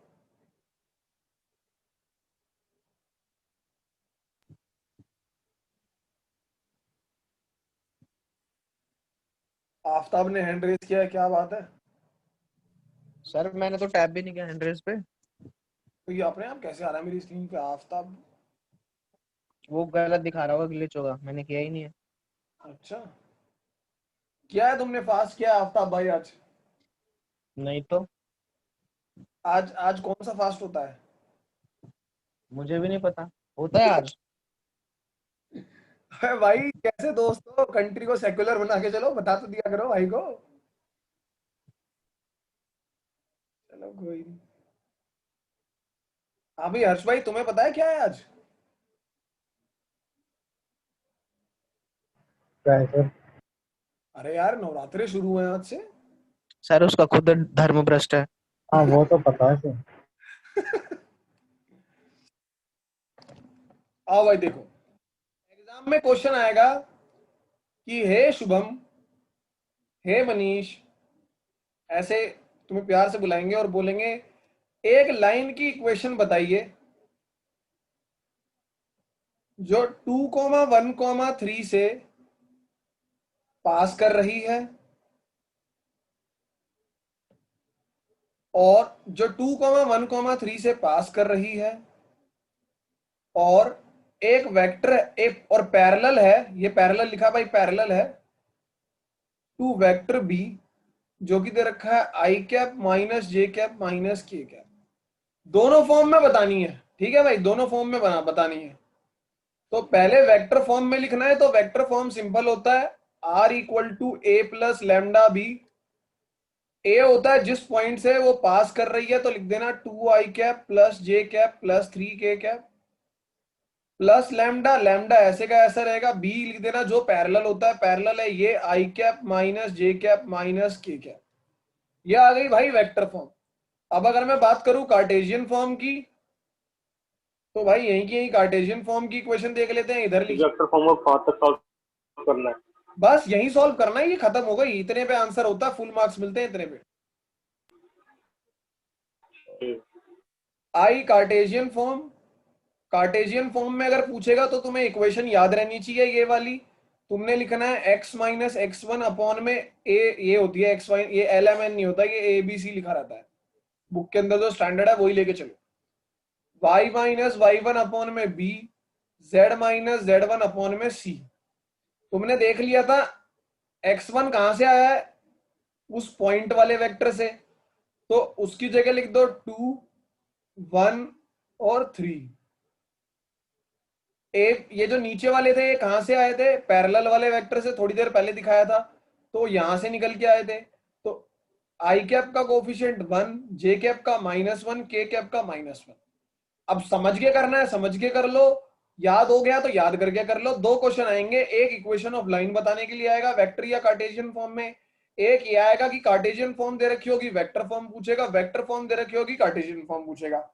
बस इतना याद रखो कि जो ये वाली वैल्यू है लैम्डा के बगल में मल्टीप्लाई हो रही है वो नीचे लगी है, और जो पॉइंट लिखा हुआ है वो ऊपर लगा है, और एक माइनस के साथ लगा है। इतना याद रखना, तुम्हारा काम बन जाएगा। तो ये मैंने तुम्हें समझा दिया इक्वेशन ऑफ लाइन पहले तरीके से, ठीक है भाई। अब दूसरा तरीका देख लो इक्वेशन ऑफ लाइन पता करने का। चलो आगे बता देता हूं। इक्वेशन ऑफ लाइन पता करने का दूसरा तरीका देख लेंगे। पहला तरीका मैंने अभी बोला था ना, जब अभी फर्स्ट स्लाइड पे जो मैंने लिखा था, फर्स्ट स्लाइड पे मैंने लिखा था कि पता करने के 2 तरीके हैं लाइन का पता। एक, जब हमें एक तो एंगल पता होगा या डायरेक्शन पता होगी और पॉइंट पता होगा, एक जब 2 पॉइंट पता होंगे। तो पहले वाला तो क्लियर कर दिया, अब दूसरे वाला क्लियर कर रहा हूं। पहले वाला क्लियर कर दिया, अब दूसरे वाला क्लियर कर रहा हूं, ठीक है भाई। तो ये हमारा है दूसरा वाला तरीका।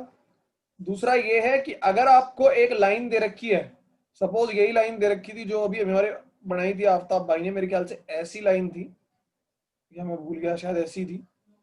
तो इसके अगर आपको 2 पॉइंट दे रखे हैं, सपोज ए और बी, तो इसकी वेक्टर फॉर्म में जो इक्वेशन होती है वो होती है R equal to a plus lambda b minus a. ये होती है वेक्टर फॉर्म में। और कार्टेशियन फॉर्म में जो होती है वो होती है x minus x1, y minus y1, z minus z1। ऊपर तो सेम ही रहा, नीचे हो जाता है x2 minus x1, y2 minus y1, z2 minus z1। अब तुम साफ समझ पा रहे होगे, x1, y1 और z1 आया वेक्टर a से निकल के, और x2 minus x1, y2 minus y1 और z2 माइनस z1 आया इससे निकल के। इसमें भी 2 तरीके के क्वेश्चन आ सकते हैं। क्वेश्चन सिंपल सा तुम्हारा ये रहेगा, तुम्हें बोलेगा line passing through 1, 2, 3 and 4, 1, 5 equation बता दो। तुम्हें पता है वेक्टर फॉर्म में बतानी होगी, तो ये तुम्हारा देखो, तुम सॉल्यूशन लिखना है सपोज, यहाँ पे मैं इजी में करके a प्लस, इसको a मान लो, इसको b मान लो, ठीक है। a तुम्हारा हो गया, यहाँ पे वेक्टर a तुम लिखोगे होता है r equal to a plus lambda b minus a। अब बस यहाँ पे सॉल्व करके लिख दो, ये आ जाएगी r इक्वल टू a कितना है, i cap plus 2j cap plus 3k cap plus lambda ऐसे का ऐसा b माइनस a। इसमें से इसे माइनस करना है, तो 4 में से 1 माइनस करोगे आएगा 3i कैप, प्लस 1 में से 2 माइनस करोगे आएगा माइनस 2j कैप, प्लस 5 में से 3 माइनस करोगे आएगा 2k कैप। तो ये हो गई भाई तुम्हारी वेक्टर फॉर्म। इस तरीके से तुम्हारी वेक्टर फॉर्म सरल तरीके से लिखी जा सकती है। अब अगर मैं बात करूं कार्टेशियन फॉर्म की, तो कार्टेशियन फॉर्म भी यहां पे लिखना बड़ा आसान है। नॉर्मल तरीके से, आई थिंक ये दोबारा से वही वाली दिक्कत हो रही है जो हमारे साथ हुआ करती थी पहले, पर कोशिश करते ना हो। x minus x1 1, y minus y1 2, z minus z1 3, ठीक है भाई, इक्वल टू का साइन। x2 माइनस x1, 4 में से 1 माइनस करा आ गया 3, 1 में से 2 माइनस करा आ गया -1, 5 में से 3 माइनस करा, सॉरी कुछ गलती करी थी क्या मैंने यहाँ पे, हाँ यहाँ पे गलती करी थी, 1 में से 2 माइनस करा तो ये -1 लिखा है, और 5 में से 3 माइनस करा तो आ गया 2। ये हो गई भाई तुम्हारी कार्टेशियन फॉर्म में। किसी को कोई अड़चन या कोई प्रॉब्लम है भाई इसमें? अगर मैंने पीछे वाले पॉइंट को ए ले लिया और आगे वाले को बी, तो कोई दिक्कत है? कोई प्रॉब्लम नहीं होगी, आंसर बिल्कुल सेम है, मतलब आंसर अगर तुम्हारी इक्वेशन बिल्कुल सही आएगी, वो उसी पॉइंट को प्रेजेंट कर रही होगी। तुम किसी को भी ए मान लो, किसी को भी बी मान लो, कोई दिक्कत नहीं है। अब अगर किसी को इसके अंदर प्रूफ जानना है, जो कि मैं कहूंगा तुम्हें जानना चाहिए, मैंने तुम्हें प्रूफ रीड करने का तरीका बता दिया। देखो भाई मैं तुम्हें रटवाना नहीं चाहता चीजें, ठीक है, वरना तुम्हारे दिमाग ना बंद हो जाएंगे। तुम्हें अपनी एनसीईआरटी के अंदर एक टॉपिक है equation of a line passing through 2 point, page number 469 पे कुछ छोटा सा इसका प्रूफ दे रखा है, जो तुम्हें बड़े आसान तरीके से समझ में आएगा, क्योंकि अभी अभी तुमने एक प्रूफ देख लिया है। अगर मन करे तो देख लेना, ना करे तो भी देख लेना, मजा आएगा। कुछ तो अच्छी चीज होनी चाहिए, वरना तो सब कुछ आसान ही हो जाएगा। तो ये तुम्हारा हो गया दूसरा तरीका। तो अब मैंने इक्वेशन ऑफ लाइन निकाल ली, सीख ली है। अब लाइन टॉपिक के अंदर मेरा एक कॉन्सेप्ट बच्चा है इक्वेशन बताने के बाद, वो है डिस्टेंस। तो दो तरीके के डिस्टेंस बताने हैं भाई, हम 3D प्लेन की बात, 3D की बात कर रहे हैं, ठीक है। अब सपोज करो एक लाइन यहां है एल, कलर चेंज कर देते हैं, काम करते हैं आसान रहेगा। एक लाइन यहां है L1 और एक लाइन यहां है L2। तुमसे पूछ रहा है L1 और L2 का डिस्टेंस बताओ आपस में। अब हमें पता नहीं है कैसी है, सोचो ये प्लेन भी अलग है। अगर यहां पे मान लो तुम, ये मान लो ऐसे करके, ये लाइन खड़ी हुई है हवा में L2 और वो जमीन पे लेटी हुई है L1। मैं 3D यहाँ पे स्पेस दिखा नहीं पा रहा हूं, समझने की कोशिश करो। ये L1 है, ये L2 है, ठीक है भाई। ये लाइन बैठी हुई है, ये लाइन खड़ी हुई है, इनके बीच का डिस्टेंस बता रहा है। तो एक तो ये वाला डिस्टेंस बताना है। दूसरा है कि लाइन तुम्हारी पैरेलल है, लाइन तुम्हारी पैरेलल है। पैरेलल अलग अलग प्लेन में हो सकती है, पर सपोज अगर एक लाइन ऐसे है तो दूसरी लाइन ऐसे है, दोनों लाइन पैरेलल है। तो इन पैरेलल लाइंस के, तो इनके फॉर्मूले तुम्हें देखने, आओ अब एक बार देख लें भाई। सपोज L1 की इक्वेशन है A1 प्लस लैम्डा B1, ठीक है। और L2 की इक्वेशन है A2 प्लस लैम्डा B2। तो इसका जो डिस्टेंस होता है, शॉर्टेस्ट डिस्टेंस, इनके बीच का जो शॉर्टेस्ट डिस्टेंस होता है, उसे निकालने का फॉर्मूला तुम्हारी बुक के अंदर दे रखा है साफ साफ, और वो दे रखा है B2 माइनस B1। एक मिनट रुको, मैं अभी देख लूं, वही याद तो रहते नहीं है फॉर्मूले। ये है तुम्हारा, हाँ ये रहा, B1 cross B2, B1 cross B2 dot A2 minus A1 upon में magnitude of B1 cross B2 का मॉड्यूलस। लाइन देख के A1 B1 A2 B2 पता लगा लोगे, इक्वेशन दी होगी पहले से, बस इस फॉर्मूले के अंदर पुट कर देना है। ऐसे निकलता है डिस्टेंस कोई दो नॉन पैरेलल लाइंस का, नॉन पैरेलल लाइंस का। अब पैरेलल लाइंस का कैसे निकलता है वो इस क्लास के पार्ट 2 में बताएंगे। मिलते हैं ब्रेक के बाद। इसमें भी अगर मैं A2 और A1 को इंटरचेंज कर दूं फिर भी कोई दिक्कत नहीं है, नहीं। अब तुम अगर इसको A1 मान रहे हो तो B1 भी इसे मानोगे, A2 इसे मान रहे हो तो B2 भी, पर किसी भी लाइन को पहले ले सकते हो, किसी को भी बाद में ले सकते हो। ठीक।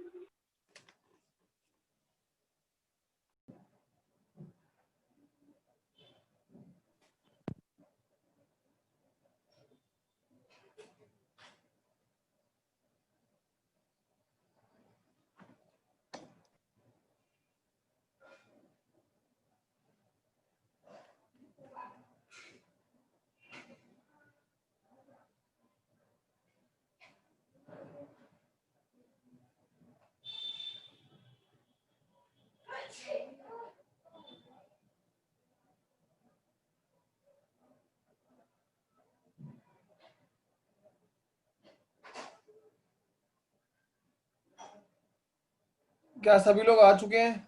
नहीं यार, जल्दी आए ये लोग।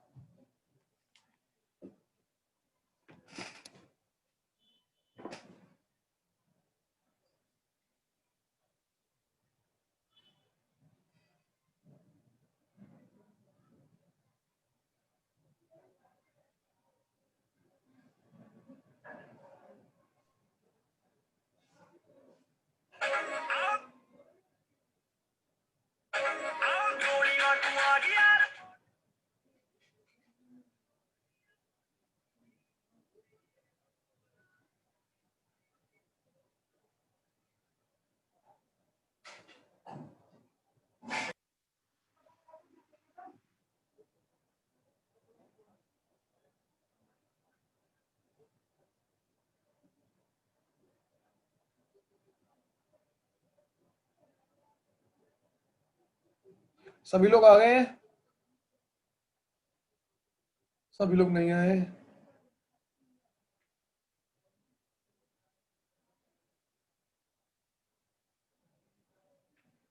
सभी लोग आ गए हैं? आओ भाई आगे बढ़े। पैरेलल लाइंस पढ़ाने से पहले मुझे तुम्हें मतलब पैरेलल लाइन का डिस्टेंस बताने से पहले मुझे तुम्हें पैरेलल लाइन के बारे में कुछ बताना पड़ेगा, नहीं तो तुम्हारे मन में एक सवाल उठ जाएगा। आओ देखो,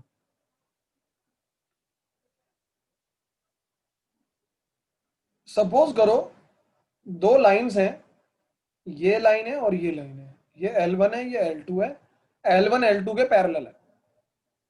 सपोज L1 की इक्वेशन है, इस इक्वेशन को ऐसे लिखते हैं हमेशा R की टर्म में, L की टर्म में नहीं लिखते। L1 की इक्वेशन है R1 equal to A1 plus lambda B1। L2 की इक्वेशन है R2 equal to A2 plus lambda B2। भाई तुम्हें दिख रहा होगा जो R1 है वो B1 के पैरेलल है। जो R1 है मतलब सीधी सीधी बात करूं, जो लाइन है वो इस वेक्टर के पैरेलल है और लाइन 2 इस वेक्टर के पैरेलल है। तो ये इस बात में किसी को कोई शक तो नहीं है भाई? मैंने अभी भी समझाया था इक्वेशन कैसे बनती है। लाइन जो है वो इस वेक्टर के पैरेलल है और लाइन 2 इसके पैरेलल है, पर हमें पता है लाइन 1 और लाइन 2 आपस में भी पैरेलल है, तो इसका मतलब B1 और B2 भी तो पैरेलल होंगे। B1 और B2 भी तो पैरेलल होंगे। अगर मेरी लाइन B1 के पैरेलल है और मेरी लाइन 2 B2 के पैरेलल है, तो B1 और B2 भी तो पैरेलल होंगे। और अगर B1 B2 के पैरेलल है तो मैं लिख सकता हूं B1 equal to mu B2। म्यू कोई नंबर है, तुम इसे कुछ भी ले सकते थे पर बुक के अंदर इसी तरीके से वर्ड्स यूज किए जाते हैं, तो मैं यही ले रहा हूं symbol. B1 equal to mu B2 लिख सकता हूं कि कुछ टाइम्स इंटू B2 ही होगा। और अगर तुम बुरा ना मानो तो मैं इक्वेशन के अंदर भी इसे चेंज करना चाहूंगा, तो यह आ गया A1 equal to A1 plus lambda और B1 की जगह लिख दिया mu B2 lambda into mu B2। भाई लैम्डा भी एक नंबर है, कांस्टेंट टर्म होता है, म्यू भी एक कांस्टेंट टर्म होता है, तो जब लैम्डा और म्यू को मल्टीप्लाई करोगे तो भी तो एक कांस्टेंट टर्म ही आएगा।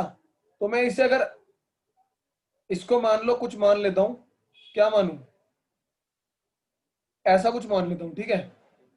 ये कुछ होता है शायद फिजिक्स में, फाई शाई जो भी होता है ये मान लेता हूं A1 plus B2।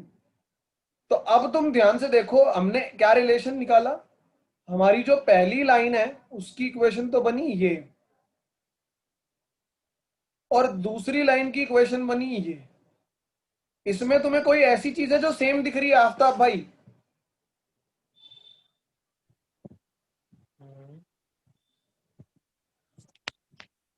Yes sir.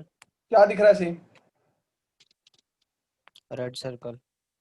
क्या दिख रहा है ये क्या लिखा है राइट वाले में? क्या लिखा है साफ साफ बताओ पहले। दोस्त? ये तुम्हारा सपोज कोई नंबर लिखा है, अगर तुम्हें नहीं अच्छा लग रहा है, ये अजीब सा लिखा हुआ, तो हम यहाँ पे कुछ समझ नहीं आ रहा बस। हम इसको ऐसा लिख देते हैं ताकि ये समझ में आए। इसे कोई नंबर लिख देते हैं m कोई नंबर है, ठीक है? वो B2 से लैम्डा इंटू म्यू को मैंने m ले लिया, कोई नंबर ही आ रहा होगा ये भाई। तो अगर तुम इसमें और इसमें सेम देखो इक्वेशन में, तो B2 सेम है यहाँ पे, मतलब दो पैरेलल लाइंस के अंदर जो ये वाला वेक्टर होता है उसे सेम लिखा जा सकता है। तो लिखा जा सकता है, मैंने यहाँ पे रिलेशन प्रूफ करके दिखा दिया दो पैरेलल लाइन में, क्योंकि वो लाइन जिन वेक्टर के पैरेलल है वो भी आपस में पैरेलल होंगे। किसी को कुछ बोलना है या पूछना है तो अभी पूछ लीजिए। क्लियर है। ये पैरेलल लाइन की प्रॉपर्टी थी। अब इससे देखो इस फॉर्मूले पे क्या फर्क पड़ता है। जो तुम्हारा नॉर्मल स्क्यू लाइंस का जो फॉर्मूला था नॉन पैरेलल लाइंस का, उसके अंदर तो तुम्हें दिख रहा होगा एक B1 होता है एक B2 होता है, एक B1 होता है एक B2 होता है, जैसे कि तुम्हें इस फॉर्मूले के अंदर दिख रहा होगा एक B1 है एक B2 है। पर पैरेलल लाइंस के अंदर जो तुम्हारा अगर यहाँ पे है a1 प्लस लैम्डा b1, तो ये वाली हो जाती है a2 plus mu b2, sorry b1 ही मान लो, b1, मतलब ये इनका सेम आ जाता है फाइनली, ठीक है, क्योंकि ये पैरेलल लाइंस है। तो जो इसका फॉर्मूला बनता है, और इसको b1 भी नहीं मानते, इसको b मान लेते हैं, जब पता है सेम ही आ रहा है पैरेलल लाइंस में, तो इसको b मान लेते हैं, वो इतना b1 बूवन करते ही नहीं है। अब इसका जो फॉर्मूला बनता है डिस्टेंस का भाई, distance between to parallel lines का, वो बनता है तुम्हारा, फॉर्मूले अपने को याद रहते नहीं है, सॉल्व करते करते दिमाग में बैठते हैं, तो वो फॉर्मूला तुम्हारा बनता है डिस्टेंस इक्वल टू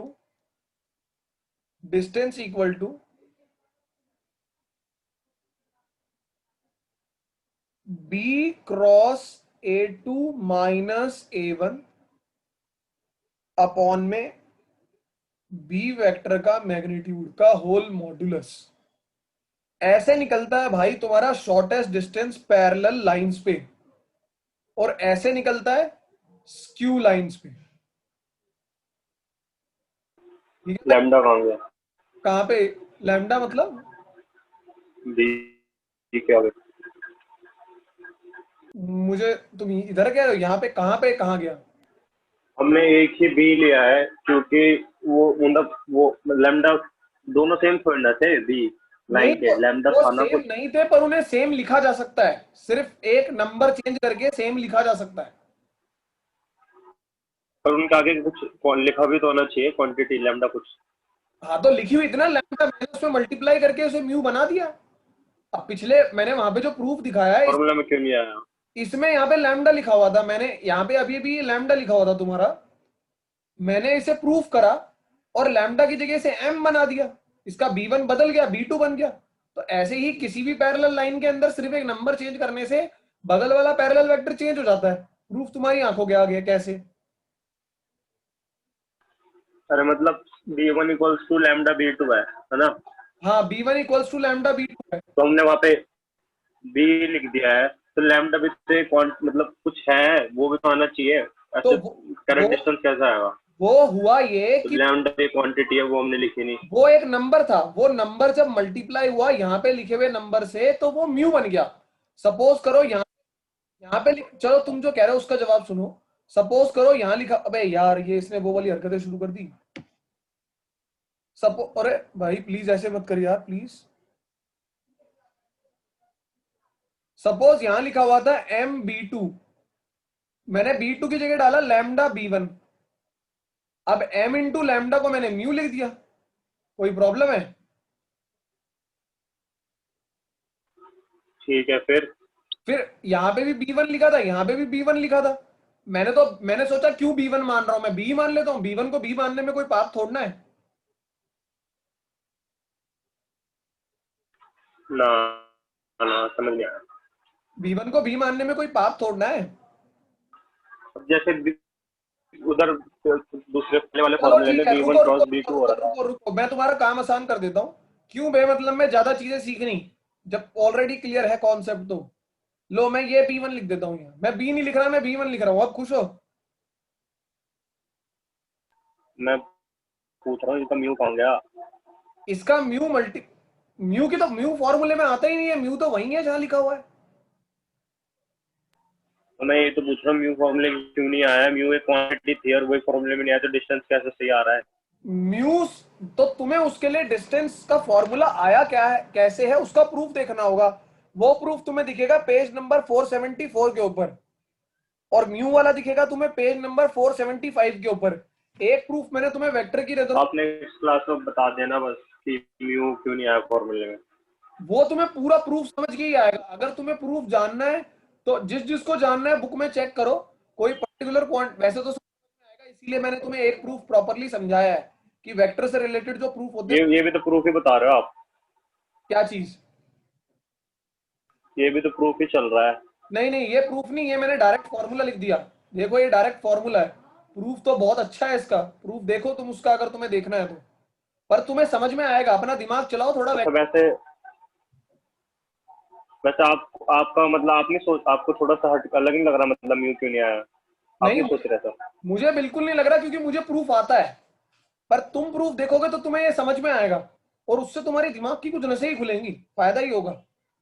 तो ये, और सबको एडवाइस करूंगा भाई, सबको जिसको थोड़ा सा टाइम लगाना है, एग्जाम में ये नहीं आएगा, पर प्रूफ रीड करना, अगर प्रूफ को वेक्टर फॉर्म में रीड कर पाओगे तो अच्छा होगा तुम्हारे लिए। तो भाई ये फॉर्मूलेस थे जो तुम्हारे लाइन के कॉन्सेप्ट के लिए। क्लास के बाद व्हाट्सएप कर देना एक बार क्या व्हाट्सएप करना? कि कौन कौन से प्रूफ देखने हैं हमें। मैं बता, नहीं तो ये 3 ही है। एक तो डिस्टेंस ऑफ तुम्हारा आउट ऑफ सिलेबस भी है ना कुछ, इसलिए कह रहा हूँ। Equation of line through 2 points, shortest distance between 2 line, shortest distance between parallel line, मतलब डिस्टेंस बिटवीन पैरेलल लाइन। ये 3 टॉपिक है, खुद से देखो। अब जिसने अटेंटिव होकर क्लास में देखा उसको पता चल जाएगा टॉपिक हुए थे, इनके प्रूफ देखने हैं मुझे। बताओ पेज नंबर।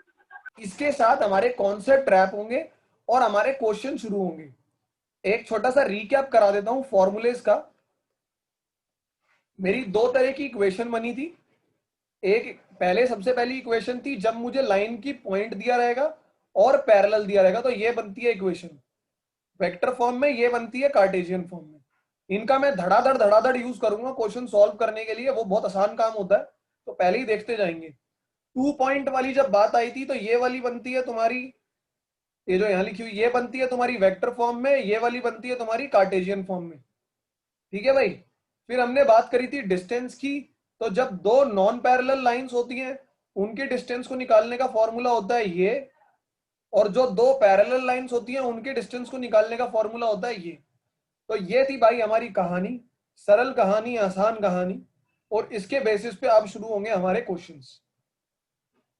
एक और चीज पूछनी मुझे। पूछो। एक बार पीछे करना।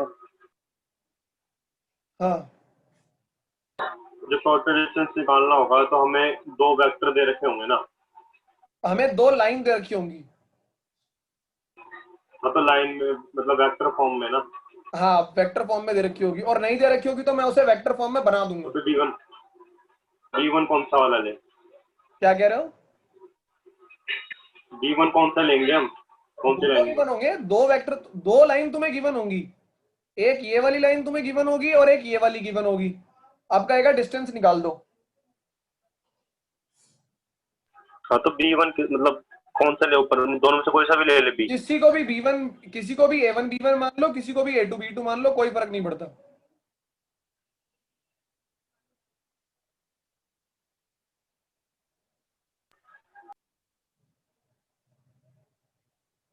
ठीक है, देखो ये प्लेन है, प्लेन कहाँ है? प्लेन ये है, ये तुम्हें दिख रहा होगा, ये एक प्लेन है। P2 एक प्लेन है, P1 एक प्लेन है। P1 प्लेन कैसा है? ये है, ये वाला। P2 प्लेन कैसा है? P2 प्लेन है ये वाला जो वहां दिख नहीं रहा। तो ऐसे बहुत सारे प्लेन बन सकते हैं। प्लेन यहां भी बन सकता है, प्लेन इतना सा भी बन सकता है, प्लेन इतना बड़ा ये भी बन सकता है। तो प्लेन हमारे स्पेस के अंदर इन्फिनाइट हो सकते हैं। तो अब प्लेन हो सकते हैं, तुम्हें पहले तो ये पता होना चाहिए प्लेन हो सकते हैं। इन प्लेन्स को एक्सिस के ऊपर बड़े अच्छे तरीके से इस अगले डायग्राम में दिखा रखा है। इसमें जैसे कि अगर मैं इसे क्लियर ऑल कर दूं, यहां देखो, ये तुम्हारी 3 एक्सिस है, ये तुम्हारी z एक्सिस है, ये तुम्हारी y एक्सिस है, ये x एक्सिस है। तो x y z, ये x सपोज करो आगे तक जा रही है, ये y तुम्हारी यहां जा रही है, z तुम्हारी ऊपर जा रही है। तो x y z एक्सिस में तुम्हारा एक प्लेन है। ऐसे बहुत सारे प्लेन हो सकते हैं, पर ये एक प्लेन है। ठीक है, तो इस तरीके से प्लेन कुछ दिखते हैं। और ये हमने बात कर ली बहुत सारे प्लेन्स की, इसे भी क्लियर ऑल करते हैं।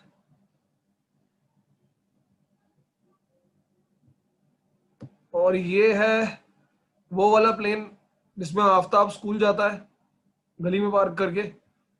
और ये हमने देख लिया। आइए अब आ जाते हैं मेन मुद्दे पे। तो मेरे भाई लोग, ये तुमने देखे प्लेन होते हैं। अब प्लेन की इक्वेशन, ठीक है, लाइन की इक्वेशन पता लगानी थी। इक्वेशन का मतलब क्या होता है पहले बता चुका हूं। प्लेन की इक्वेशन पता लगाने के लिए 5 तरीके हैं। 5 तरीके हैं। 3 तरीके जो हैं वो है वेक्टर का यूज करते हुए। पहला तरीका ये है कि अगर मुझे प्लेन का परपेंडिकुलर डिस्टेंस फ्रॉम ओरिजिन पता चल जाए और उस परपेंडिकुलर वेक्टर का यूनिट वेक्टर पता चल जाए। परपेंडिकुलर डिस्टेंस फ्रॉम ओरिजिन जिसे ये डी मानते हैं, परपेंडिकुलर वेक्टर का यूनिट वेक्टर जिसे ये एन कैप मानते हैं। एक एग्जांपल ले लेते हैं। तो अगर सपोज ये तुम्हारी एक्सिस है, ये तुम्हारा प्लेन है, तो इधर से एक परपेंडिकुलर डाला गया है। इमेजिन कीजिए एक परपेंडिकुलर डाला गया है यहां पे, ठीक है। तो इसका जो डिस्टेंस है ये हो गया डी, ये तुम्हारा प्लेन है पी, इसका जो डिस्टेंस है ये हो गया डी ओरिजिन से। और ये जो अगर ये ओ है और ये ए है, तो जो ओ से ए तक का जो वेक्टर है इसका अगर तुम यूनिट वेक्टर निकालोगे ओ ए कैप, तो इसको बोलते हैं, इसका जो यूनिट वेक्टर होगा, यूनिट वेक्टर बोले तो जिसका मैग्नीट्यूड 1 हो और जो सिर्फ डायरेक्शन बता रहा हो, उसे बोलते हैं एन कैप। तो इसके यूनिट वेक्टर को, छोटे हिस्से को जिसका डायरेक्शन यूनिट मैग्नीट्यूड 1 हो, उसे बोलते हैं एन कैप। तो अगर आपको ये एन कैप और डी पता हो तो आप, एक तरीका है इक्वेशन निकालने का, ठीक है भाई। दूसरा तरीका है, एक तो ये हो गया। सर ये ओरिजिन से परपेंडिकुलर कहाँ हुआ? कैसे? प्लेन के लिए तो परपेंडिकुलर ही है ना मेरे दोस्त। अगर तुम प्लेन पे बैठे हो तो प्लेन की नजर से वो परपेंडिकुलर लाइन आ रही है, ठीक है। अगर तुम यहाँ पे इस पॉइंट पे खड़े होकर देख रहे हो तो प्लेन जो है वो 3 डायमेंशनल प्लेन है, वहां पे वो 90 डिग्री बना रहा है। तो ये तुम्हारा हुआ, ठीक है, लाइन की इक्वेशन, प्लेन की इक्वेशन बताने का। और फिर आएगा तुम्हारा दूसरा तरीका, और फिर आएगा तुम्हारा तीसरा तरीका। परपेंडिकुलर वेक्टर बताना। क्या कह रहे हो? परपेंडिकुलर वेक्टर दिखाना। परपेंडिकुलर वेक्टर दिखाना। लो फिर से दिखाते हैं परपेंडिकुलर वेक्टर। ये परपेंडिकुलर वेक्टर है, ये इस प्लेन के ऊपर 90 डिग्री एंगल बना रहा है। अब मैं कोई 3 डायमेंशनल सॉफ्टवेयर नहीं यूज कर रहा हूं जिसके थ्रू मैं तुम्हें प्लेन के नीचे दिखा दूं। क्या होना चाहिए था first method, according distance plane का और उसका ओरिजिन का, और सेकंड में क्या लिखा बताना।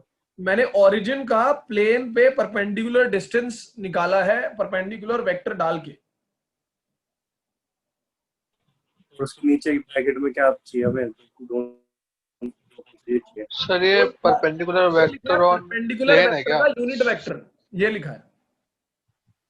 हमने कुछ बोला था बीच में, सुना ही दिया। हाँ, मैंने यही बोला है कि परपेंडिकुलर वेक्टर का यूनिट वेक्टर, की अगर ओ ए परपेंडिकुलर वेक्टर है तो इसका यूनिट वेक्टर निकाल लो ओ ए कैप। अगर तुम्हें वो मिल जाए, परपेंडिकुलर डिस्टेंस मिल जाए, तो इसकी इक्वेशन है। एक तरीका ये है, इक्वेशन क्या है वो भी बताऊंगा, तरीके बता रहा हूं, पहले प्रूफ भी बताऊंगा। शुभम भाई आपका सवाल आगे रखिए। सर मैं कह रहा था ये परपेंडिकुलर जो है ये प्लेन पे है? हाँ बच्चे, ये प्लेन के ऊपर परपेंडिकुलर है, ठीक है। ठीक है भाई। अब सपोज तुम्हें ओरिजिन से नहीं पता, यही प्लेन ले लेते हैं, तुम्हें ओरिजिन से नहीं पता, ठीक है, पर तुम्हें पता है किसी रैंडम पॉइंट से, तुम्हें पता है किसी रैंडम पॉइंट से, ओरिजिन से नहीं पता, किसी रैंडम पॉइंट से पता है कि ये एक वेक्टर है कोई तुम्हारा ओ ए। मान लो ये जिस पॉइंट पे इस प्लेन को इंटरसेक्ट कर रहा है वहां पे 90 डिग्री एंगल बन रहा है, वहां पे 90 डिग्री एंगल बन रहा है, ओके। तो बेसिकली आपका जो 90 डिग्री एंगल बन रहा है, सॉरी एक मैसेज आ गया था, 90 डिग्री एंगल बन रहा है।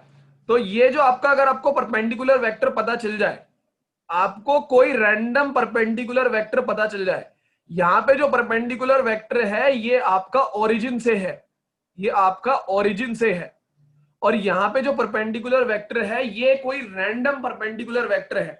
आपको अपने प्लेन के ऊपर अगर कोई रैंडम परपेंडिकुलर वेक्टर पता चल जाए और एक पॉइंट पता चल जाए जो उस प्लेन के ऊपर लाई कर रहा है, सपोज कोई पॉइंट है यहां पे, इसे पी, इसे चलो ओ ही रहने, इसे पॉइंट है बी यहां पे, ठीक है, ये कोई पॉइंट है बी, आपको पॉइंट पता चल जाए बी और आपको एक परपेंडिकुलर वेक्टर पता चल जाए जो यहाँ पे तुम्हें ओ ए दिख रहा है, इसे तुम चाहो तो एन वेक्टर भी मान लो थोड़ी देर के लिए, कोई दिक्कत नहीं है, ठीक है। और क्योंकि बुक थोड़े से स्टैंडर्ड फॉर्मेट से चलती है, एक काम करते हैं नाम बदल लेते हैं, इससे क्या होता है बुक से इक्वेशन रिलेट करने में आसानी रहती है। तो इसको मान लेते हैं ओबी वेक्टर और इस पॉइंट को मान लेते हैं ए। रैंडम पॉइंट है कोई ए जो मुझे पता चल गया प्लेन पे एग्जिस्ट कर रहा है 1,2,3, ठीक है। तो ये पॉइंट मैंने मान लिया ए, वो भी स्मॉल ए ले रहा हूं क्योंकि बुक में स्मॉल ए का ही यूज होगा। तो उससे क्या है तुम रिलेट कर पाओगे कि बुक के अंदर क्या लिखा है, क्योंकि जहां तक मैं उम्मीद कर रहा हूं तुम लोग बुक को एक बार रीड करते होगे मेरे पढ़ाने के बाद। अगर नहीं करते हो तो आदत डाल लो, तभी बढ़िया स्कोर बनेंगे। तो ये तुम्हारा पॉइंट है ए और ये परपेंडिकुलर वेक्टर, तो एक तरीका है। तीसरा तरीका जो है तुम्हारा वो ये है कि तुम्हें परपेंडिकुलर वेक्टर के बारे में कोई जानकारी ही नहीं है, तुम्हें पता ही नहीं है कि उस प्लेन के ऊपर परपेंडिकुलर वेक्टर कहां पे आ रहा है। तुम्हें बस उस प्लेन पे आने वाले कोई 3 पॉइंट पता है, 3 नॉन कोलिनियर पॉइंट। एक पॉइंट पता है ए, एक पॉइंट पता है बी, एक पॉइंट पता है सी। तुम्हें 3 पॉइंट पता है, कह सकते हो 3 पॉइंट पता है, या तुम्हें उन 3 पॉइंट के पोजीशन वेक्टर पता है। पॉइंट और पोजीशन वेक्टर में तो कोई फर्क ही नहीं है। अगर पॉइंट है 1,2,3 तो उसका पोजीशन वेक्टर होगा 1i cap plus 2j cap plus 3k cap. तो ये अगर तुम्हें 3 तरीके हैं प्लेन की इक्वेशन आइडेंटिफाई करने के। चौथा तरीका जो है वो वेक्टर से थोड़ा सा हटके है। वो वेक्टर से थोड़ा सा हटके ये है कि सपोज तुम्हें इंटरसेप्ट पता चल जाए। इंटरसेप्ट क्या होते हैं कि तुम्हारा प्लेन, अगर तुम्हें 3 इंटरसेप्ट पता चल जाए, इंटरसेप्ट पता चल जाए कि तुम्हारा प्लेन एक्स एक्सिस को कहां काट रहा है, वाई एक्सिस को कहां काट रहा है और जेड एक्सिस को कहां काट रहा है, किस पॉइंट पे, तो उसकी भी इक्वेशन बताने का एक तरीका होता है। ठीक है भाई। और तीसरा जो है वो स्पेशल केस होता है। तीसरा जो है वो स्पेशल केस होता है कि तुम्हें एक्चुअली सिर्फ इतना बताया गया है कि जो तुम्हारा प्लेन है वो 2 प्लेन के इंटरसेक्शन पे बन रहा है। तुम्हें इंटरसेक्शन ऑफ 2 प्लेन, मैं टॉपिक का नाम लिख रहा हूं, इंटरसेक्शन ऑफ 2 प्लेन्स। एनसीईआरटी इसको अलग तरीके से बाइफिकेट करती है, मैं इस चैप्टर को इस तरीके से बाइफिकेट करता हूं। ये 5 क्वेश्चन है find the equation of plane वाले। एग्जाम में 5 क्वेश्चन की शुरुआत होती है find the equation of plane करके। 3 तरीके ये होते हैं प्लेन की इक्वेशन निकालने के, इन तीनों में से कोई भी 3 में से एक दे देगा। चौथा तरीका होता है कि 3 इंटरसेप्ट दे देगा, बोलेगा प्लेन की इक्वेशन बताओ। और 5वां तरीका होता है कि वो 2 प्लेन की इक्वेशन दे देगा, कहेगा एक प्लेन तुम्हारा ये है और दूसरा प्लेन है तुम्हारा सपोज ये, तुम्हारी बुक के बीच की वो जो लाइन होती है वो मान लो। अब कह रहा है एक तीसरा प्लेन है जो इस लाइन के ऊपर बन रहा है, अंदर की तरफ बन रहा है, तुम्हें दिख नहीं रहा है। ये तीसरा प्लेन है जो अंदर की तरफ बन रहा है, जो तुम्हें दिख नहीं रहा है। ठीक है, ये कुछ ऐसा जा रहा है सपोज। तो इस प्लेन की अगर मुझे इक्वेशन बतानी हो, जो इन 2 प्लेन की, अगर ये P1 है और ये P2 है, तो इनके इंटरसेक्शन पे बन रहा है, इनके इंटरसेक्शन पे वो प्लेन बन रहा है, नीचे की तरफ या ऊपर की तरफ या जहां भी। तो उस प्लेन की इक्वेशन बताइए। आपको दोनों प्लेन की इक्वेशन दी होगी P1 और P2 की, आपको अपने प्लेन की इक्वेशन निकालनी है। ठीक है भाई, P1 और P2 दिया होगा, आपको अपने प्लेन की इक्वेशन निकालनी है। तो इन 3 चीजों को आपको बेसिकली, ये 3 वो तरीके हैं मतलब जो एग्जाम में क्वेश्चंस आते हैं। अब मैं बात करता हूं कि इनकी इक्वेशन होती क्या है। तो मैं अपनी तरफ से भाई अच्छे से अच्छे तरीके से लिखने की कोशिश करूंगा, कोई भूल चूक हो तो माफ मत करना, खुल के बोल देना कि भैया यहाँ हमें समझ नहीं आ रहा। सर ये 3 पॉइंट वाला क्या सिस्टम है, मतलब वो बता दो। 3 पॉइंट मतलब प्लेन, वो जो प्लेन है उसके ऊपर कोई 3 पॉइंट लाई करते हैं और वो 3 पॉइंट आपको पता हो। प्लेन के ऊपर तो इनफाइनाइट पॉइंट्स हो सकते हैं, पर आपको कोई 3 पॉइंट पता हो अगर उस प्लेन पे आने वाले, तो काम बन जाएगा।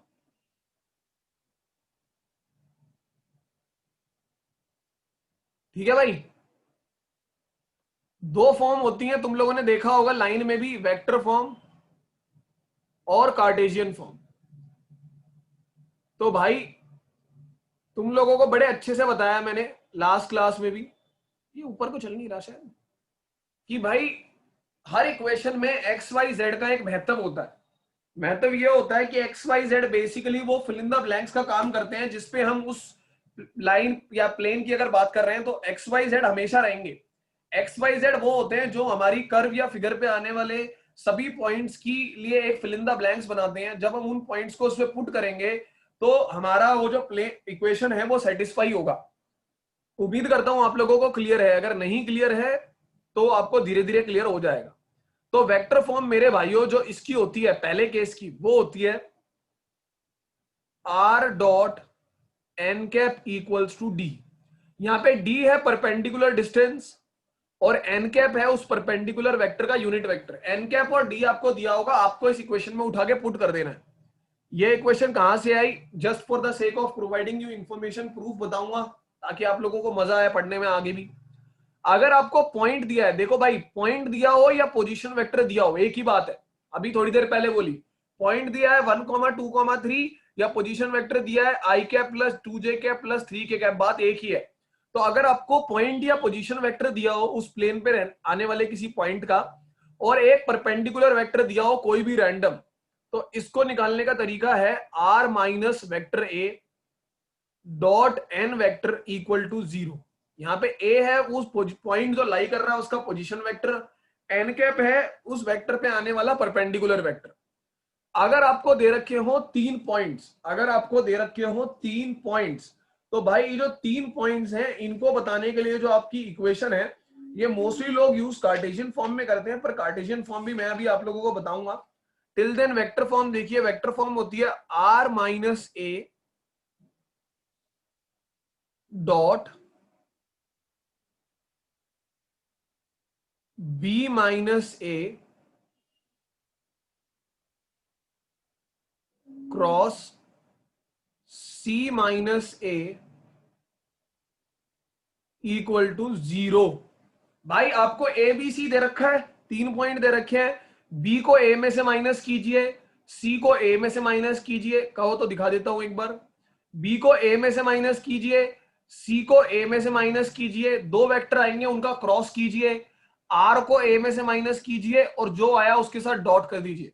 कैसे करते हैं कुछ ही पलों में आप लोगों को देखने को मिलेगा, कोई बहुत बड़ी राम कथा नहीं है इसके अंदर, बड़ा आसान। आर क्या है इसमें? आर एक्स वाई जेड होता है, आर कुछ भी नहीं है, आर एक फिल इन द ब्लैंक्स का काम कर रहा है जो हर इक्वेशन में हमेशा मिलेगा आपको। डॉट कैसे करेंगे फिर? क्या कैसे करेंगे, पुट नहीं करना, आर की जगह एक्स वाई जेड ही रहता है, वेक्टर फॉर्म में कभी पुट नहीं करना होता है। पर अगर करना है कार्टेशियन फॉर्म में कन्वर्ट करने के लिए इक्वेशन को, तो आर की जगह डाल दीजिए x i cap plus Y j cap plus z k cap. और ये 3 पॉइंट से भी निकालना है, 2 एक बार फिर से बोलेंगे पीयूष भाई, थोड़ा सा दम लगा के। ये 3 पॉइंट से क्यों, मतलब ऐसा क्या है कि 3 पॉइंट 2 पॉइंट से क्यों? 3 पॉइंट से इक्वेशन बन जाती है, इसका प्रूफ आपकी बुक में दिया हुआ है कैसे बन जाती है। एक प्लेन के अगर आपको 3 पॉइंट पता चल जाए तो ऐसे इक्वेशन बन जाती है।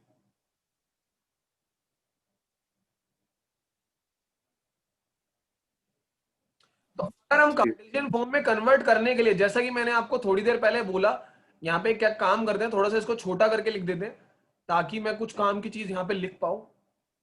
मैंने लिखा है r dot n cap equal to d. तो भाई बड़ी एक सरल सी बात है जो आप लोगों के दिमाग में रहनी चाहिए।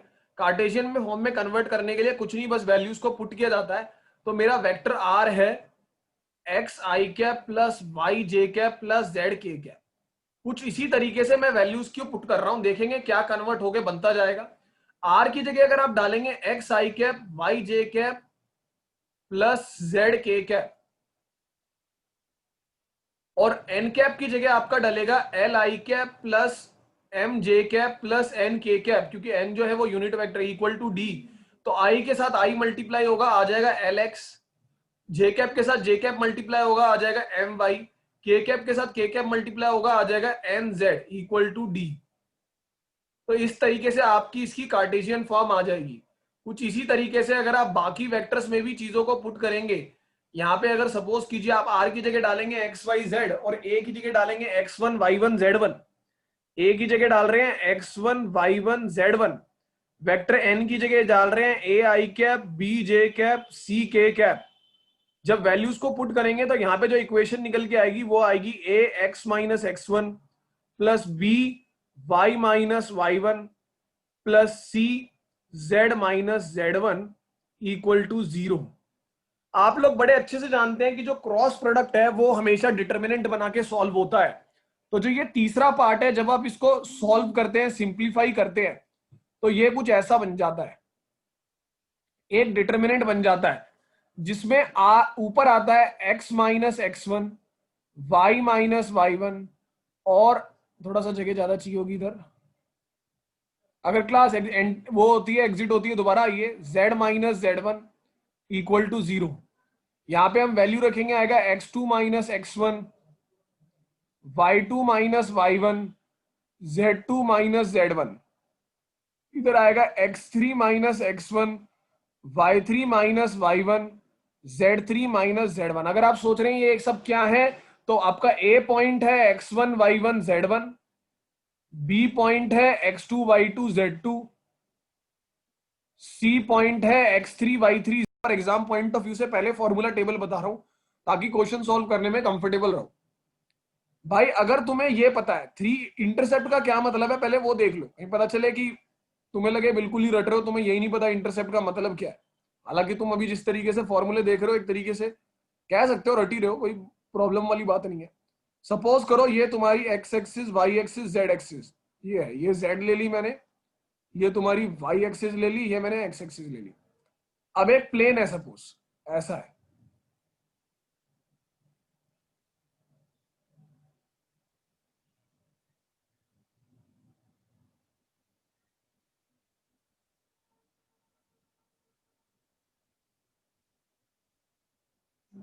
ठीक है, ये जेड एक्सिस को काट रहा है इस पॉइंट पे, एक्स एक्सिस को काट रहा है इस पॉइंट पे, और वाई एक्सिस को काट रहा है इस पॉइंट पे। अगर तुम लोग कह रहे हो यहां पे भी तो काट रहा है, यहां पे भी तो काट रहा है, वो तुम्हें दिख रहा है काट रहा है, पर वो ऐसा काट रहा नहीं है। मतलब बेसिकली ये एक 3D डायग्राम है। अगर तुम्हें नहीं समझ में आ रहा है तो मैं इसको अलग कलर दे देता हूं।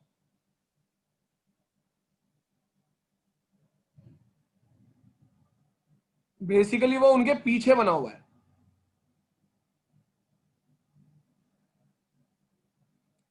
यहां पे ऊपर बना हुआ है, एक्सिस के ऊपर दिख रहा होगा तुम्हें डायग्राम,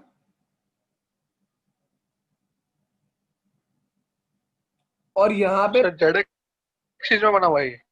हाँ ये काट रहा है, ये ऊपर की तरफ है, वो अंदर की तरफ है, ठीक है। एक्सिस ज्यादा बाहर की तरफ है, एक्सिस के पीछे की तरफ जा रहा है वो।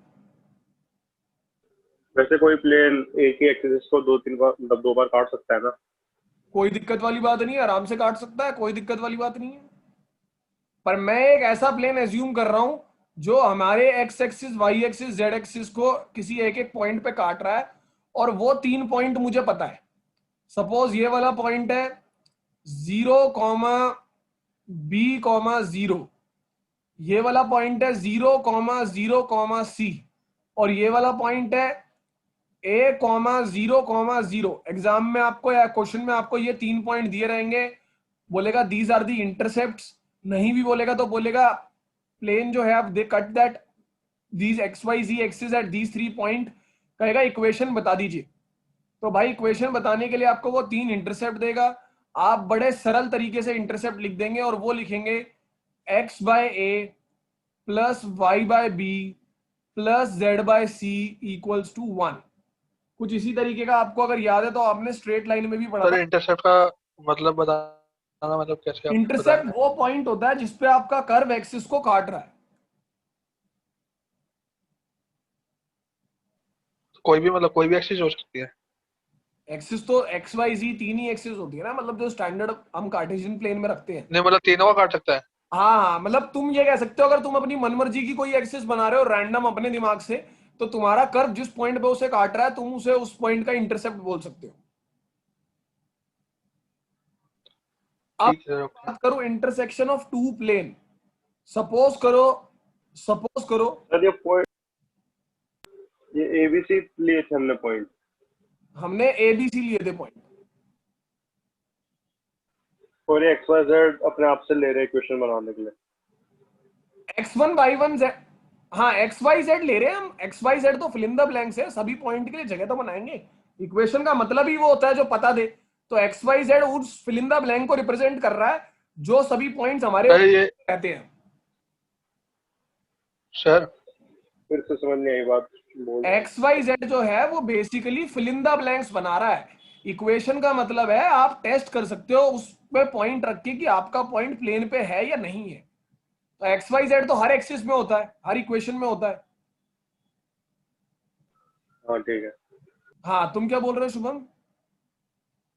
सर ये जो ABCD है ये ओरिजिन से डिस्टेंस है ना उसका, जिस पॉइंट पे वो काट रहे हैं। क्या बात बोली तुमने, बिल्कुल सही बात बोली तुमने, बिल्कुल अलग बात बोली है तुमने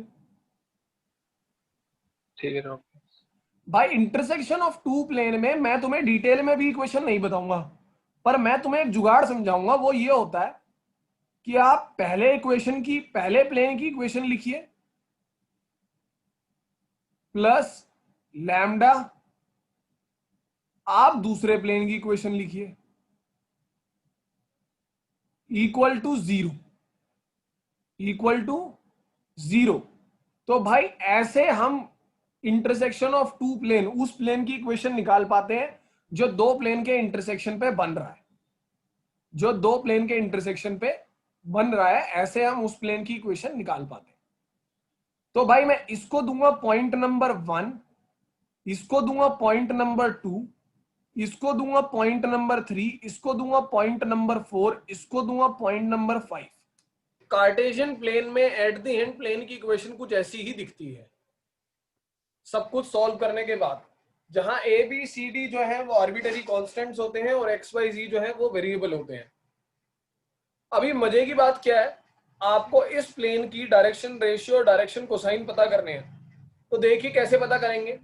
प्लेन की इक्वेशन को देखने के बाद जो उसके डायरेक्शन रेशियो होते हैं वो होते हैं ए बी और सी, मतलब कि वो वैल्यूज जो एक्स वाई जेड के बगल में लिखी हुई है। और अगर मैं बात करूं डायरेक्शन कोसाइन की, तो जैसा मैंने आपको वेक्टर में बताया है, जैसा मैंने आपको लाइन में बताया है, वैसी डायरेक्शन कोसाइन होंगे a upon under root a square plus b square plus c square, b upon under root a square plus b square plus c square, और c upon under root a square plus b square plus c square. तो कुछ इस तरीके से हम एक plane के direction ratio और डायरेक्शन कोसाइन बता सकते हैं। अब अगर मैं बात करूं कि इक्वेशन ऑफ प्लेन कैसे बता सकते हैं, तो इक्वेशन ऑफ प्लेन बताने के लिए कल मैंने आपको भाई 5 पॉइंट से काम करवाया। 3 पॉइंट जो एनसीईआरटी के हिसाब से थे, 2 पॉइंट जो और एनसीईआरटी के हिसाब से थे, पर वो उनको टाइप ऑफ प्लेन में कंसीडर नहीं करते। पर इन पांचों को मिला के जो एग्जाम में क्वेश्चन आता है वो आता है find the equation of plane. अब प्लेन की इक्वेशन निकालने के बाद दो कॉन्सेप्ट हैं जो आपको सीखने हैं। एक है कोप्लेनरिटी और एक है distance of point from plane. Basically आपको सपोज दो लाइंस दी गई हैं, लाइन 1 और line 2। Distance between two plane भी करा दिया आपने?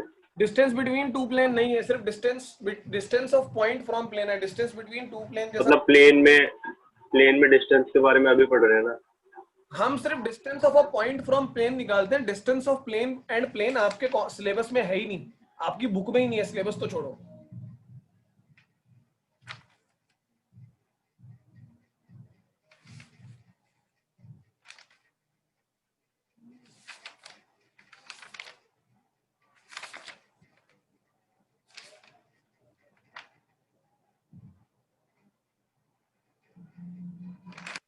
तो भाई कोप्लेनरिटी का क्या मतलब है? बेसिकली आपको दो लाइन दी हुई है। सपोज आपको अगर ये चेक करना है कि ये दो लाइन कोप्लेनर है या नहीं। अब लाइन कैसी दिखती है, आप लोगों को याद होगा लाइन कैसी दिखती थी, x minus x1 upon a1, y minus y1 upon b1, z minus z1 upon c1।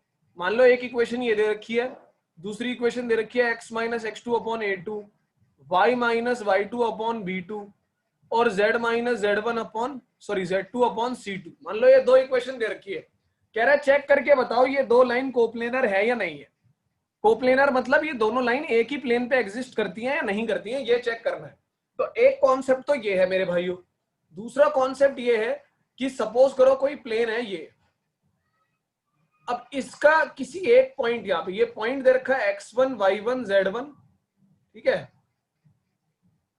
x1 y1 z1, और एक प्लेन दे रखा है ax plus by plus cz plus d equal to 0। इस पॉइंट का इस प्लेन से डिस्टेंस निकालना है, ये डी फाइंड करना है। तो ये दो कॉन्सेप्ट है जो आपको आने चाहिए। अब मैं आपको दोनों कैसे करते हैं वो बताता हूं। अगर आपको दो लाइन कोप्लेनर चेक करनी हो और वो दोनों लाइन की इक्वेशन दी हो, तो आप जो करेंगे वो ये करेंगे, आप एक डिटर्मिनेंट बनाएंगे। आपको अगर दो लाइन की इक्वेशन दी होगी, भाइयों ध्यान से देख लो, दो लाइन की इक्वेशन कैसी दी रहती है आपने पहले भी देखा हुआ है, इसमें कोई नई चीज नहीं है। आपको उन दो लाइन की इक्वेशन से आइडेंटिफाई कर लेना है x1 y1 z1 क्या है, x2 y2 z2 क्या है, a1 b1 c1 क्या है और a2 b2 c2 क्या है। तो जब आप इन वैल्यूज को पुट करोगे एक डिटर्मिनेंट में तो बनेगा, आपको जो पुट करना है जिस तरीके से, आपको x2 माइनस x1 लिखना है, आपको उन सब वैल्यूज को इस डिटर्मिनेंट में पुट करना है, y2 माइनस y1 लिखना है, z2 माइनस z1 लिखना है, यहां लिखना है a1 b1 c1 a2 b2 c2। इन सभी वैल्यूज को पुट करना है और फिर इस डिटर्मिनेंट को सॉल्व कर देना है। इनको पुट करना है और इन सभी वैल्यू डिटर्मिनेंट को सॉल्व कर देना है। अगर ये सॉल्व करके जीरो आ गया, इफ ये जीरो आ गया तो इसका मतलब लाइंस जो है वो कोप्लेनर है, अगर नहीं आया तो मतलब लाइंस कोप्लेनर नहीं है। ये है आपकी कोप्लेनरिटी की कंडीशन जो आपको पता होनी चाहिए। ध्यान से देख लेंगे इसको अच्छे से।